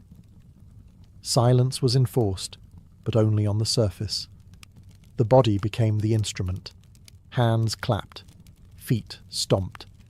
Voices layered rhythm into work songs, spirituals, and chants. The beat survived by hiding in plain sight. In places like the Caribbean and the Brazil, drumming traditions were disguised within religious practice. Percussion became prayer. Rhythms were embedded into ceremony, masked as worship, while preserving ancestral memory. The drum was no longer always visible, but it was always present. Improvised instruments filled the gaps. Barrels, boxes, bones, tools. Anything that could produce sound became part of the rhythmic arsenal. What mattered was not the object, but the pattern. Rhythm proved more resilient than material. In the United States, this transformation shaped entirely new musical forms. Work rhythms synchronized labor under brutal conditions. Spirituals encoded hope and resistance beneath religious language.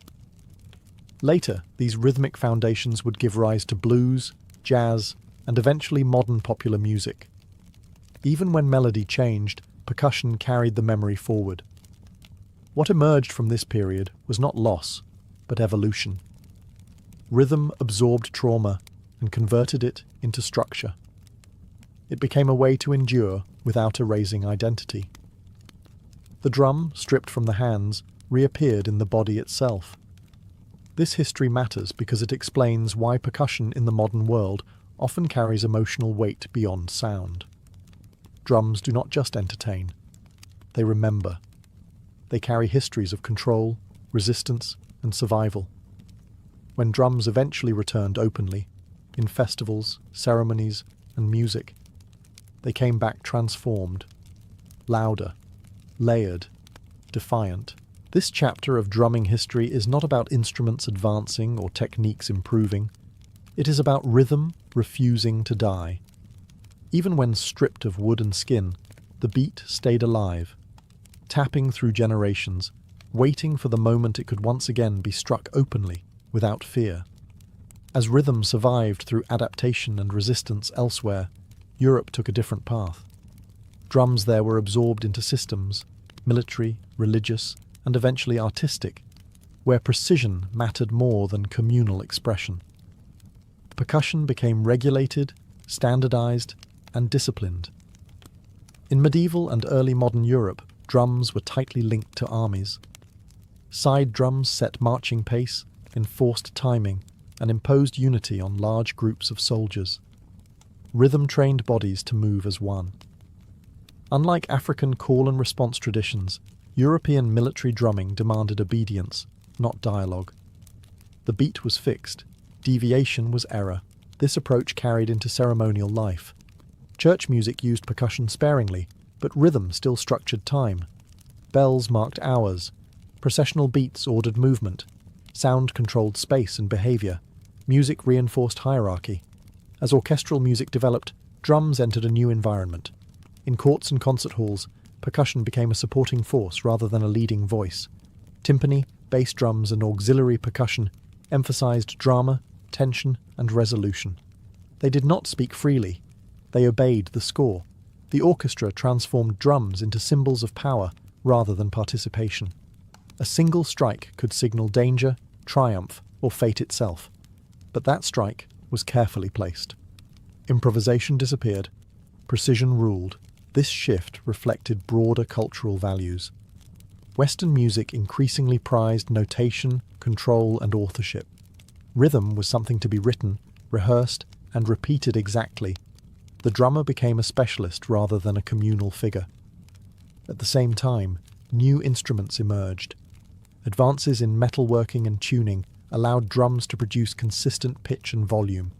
Percussion grew louder, deeper, more controlled.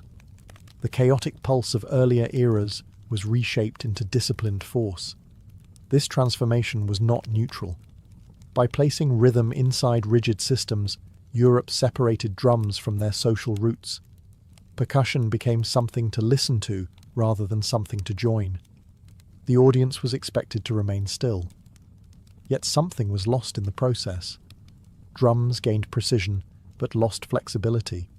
They gained respectability, but lost intimacy. Rhythm was no longer a shared experience. It was a performance. This tension would not last forever. As the modern world accelerated, the strict order of orchestral percussion began to feel constraining. New spaces, new cultures, and new technologies would soon pull drums back out of the score and into the street. The stage was set for rhythm to break free again, louder, looser, and impossible to contain. The rigid discipline of Western percussion could not survive contact with the modern city. As cultures collided in ports, factories, and neighborhoods, rhythm slipped its leash. Drums moved out of the orchestra pit and into crowded rooms where rules bent under pressure. This was not refinement. This was release. In places like New Orleans, African rhythmic memory met European instruments and American realities. Marching drums, church rhythms, work songs, and street parades overlapped daily. Out of this collision came syncopation, rhythm that leaned forward, pulled back, and refused to land where expected. The beat stopped obeying the grid. Early jazz drummers were not timekeepers alone. They were conversationalists, using snare, bass drum, cymbals, and whatever else was available. They layered rhythms that danced around melody rather than beneath it. The drum kit itself was a practical invention. Multiple percussion voices controlled by one body. Efficiency turned into expression. Improvisation returned. Unlike orchestral percussion, jazz drumming demanded constant decision-making. Every performance was different. The drummer listened, responded, provoked. Rhythm became interactive again, closer to its communal roots than anything Western music had allowed in centuries. This shift changed how drums were perceived. They were no longer background support. They shaped momentum, mood, and tension. A single break could redirect an entire piece. Silence mattered as much as sound. Space became rhythmic. As jazz evolved, so did drumming. Swing loosened the beat. Bebop fragmented it. The drummer stopped marking time and started suggesting it. Rhythm became elastic. Authority dissolved into collaboration. This freedom carried forward. Rhythm and blues, rock, funk, all inherited the idea that drums could lead rather than follow. Backbeats emphasized groove over order. The body returned to the center of music. People danced again, not politely, but instinctively. Technology amplified everything. Microphones made subtle playing audible. Recordings preserved style and spread influence globally. Drummers were studied, copied, idolized. Rhythm became personality. What jazz restored was not just complexity, but attitude. The drum reclaimed its right to surprise, to interrupt, to argue. It no longer served structure alone. It questioned it. After centuries of discipline and restraint, percussion remembered something ancient. Rhythm is not meant to behave. It is meant to move people. As the 20th century accelerated, drums were reshaped by machines. Electricity, amplification, and mass production transformed percussion from a physical presence into a force that could dominate space. Rhythm grew louder, heavier, and impossible to ignore. The invention of amplification changed everything. Drums no longer needed to compete with horns or guitars acoustically.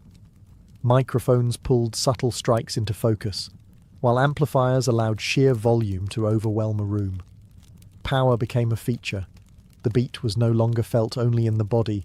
It rattled walls, floors, and chests. Rock music pushed this to its limit. The drum kit expanded in size and aggression. Bass drums deepened, cymbals multiplied. Drumming emphasized repetition and impact rather than complexity.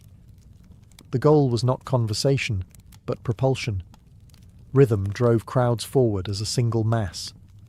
The beat became physical force. At the same time, industrialization standardized instruments.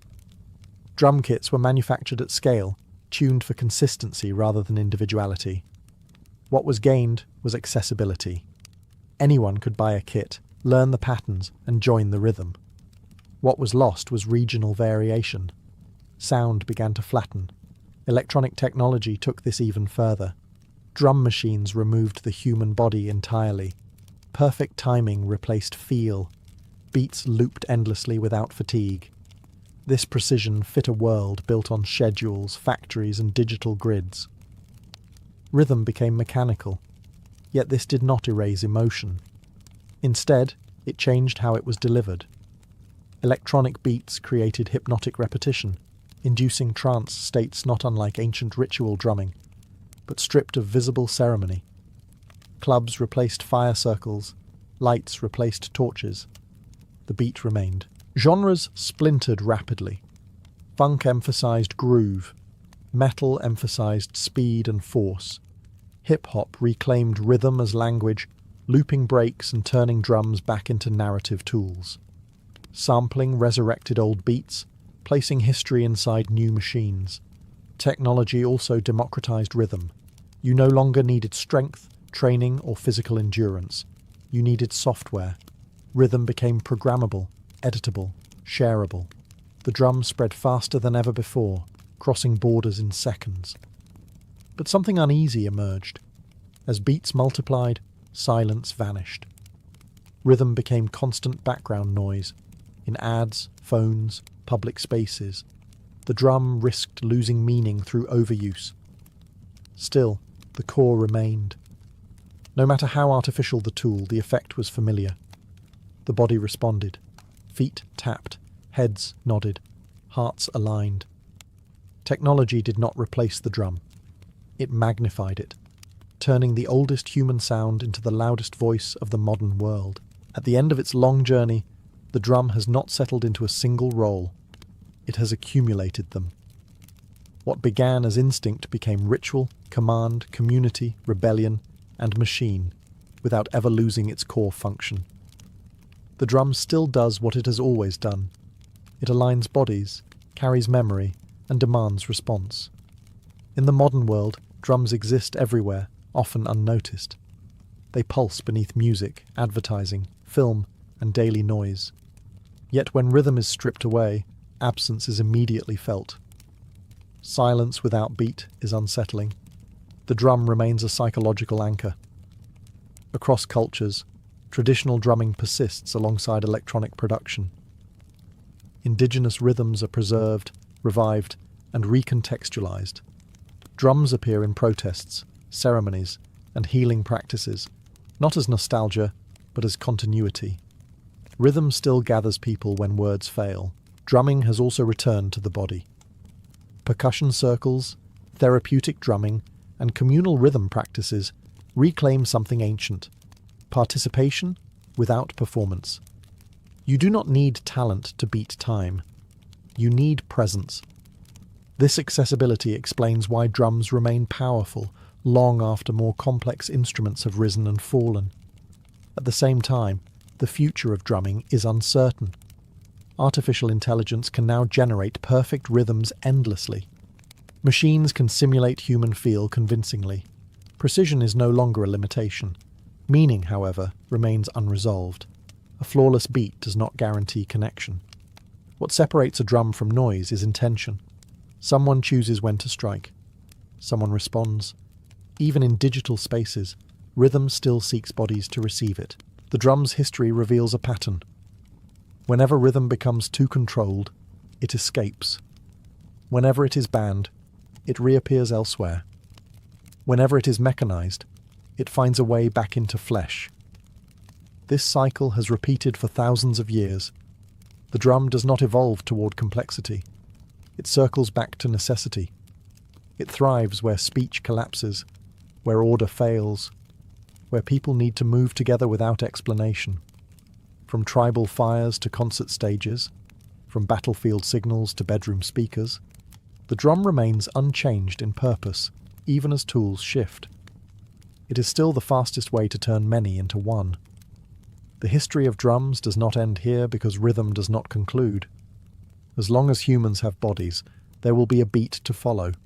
Steady, insistent, and impossible to silence.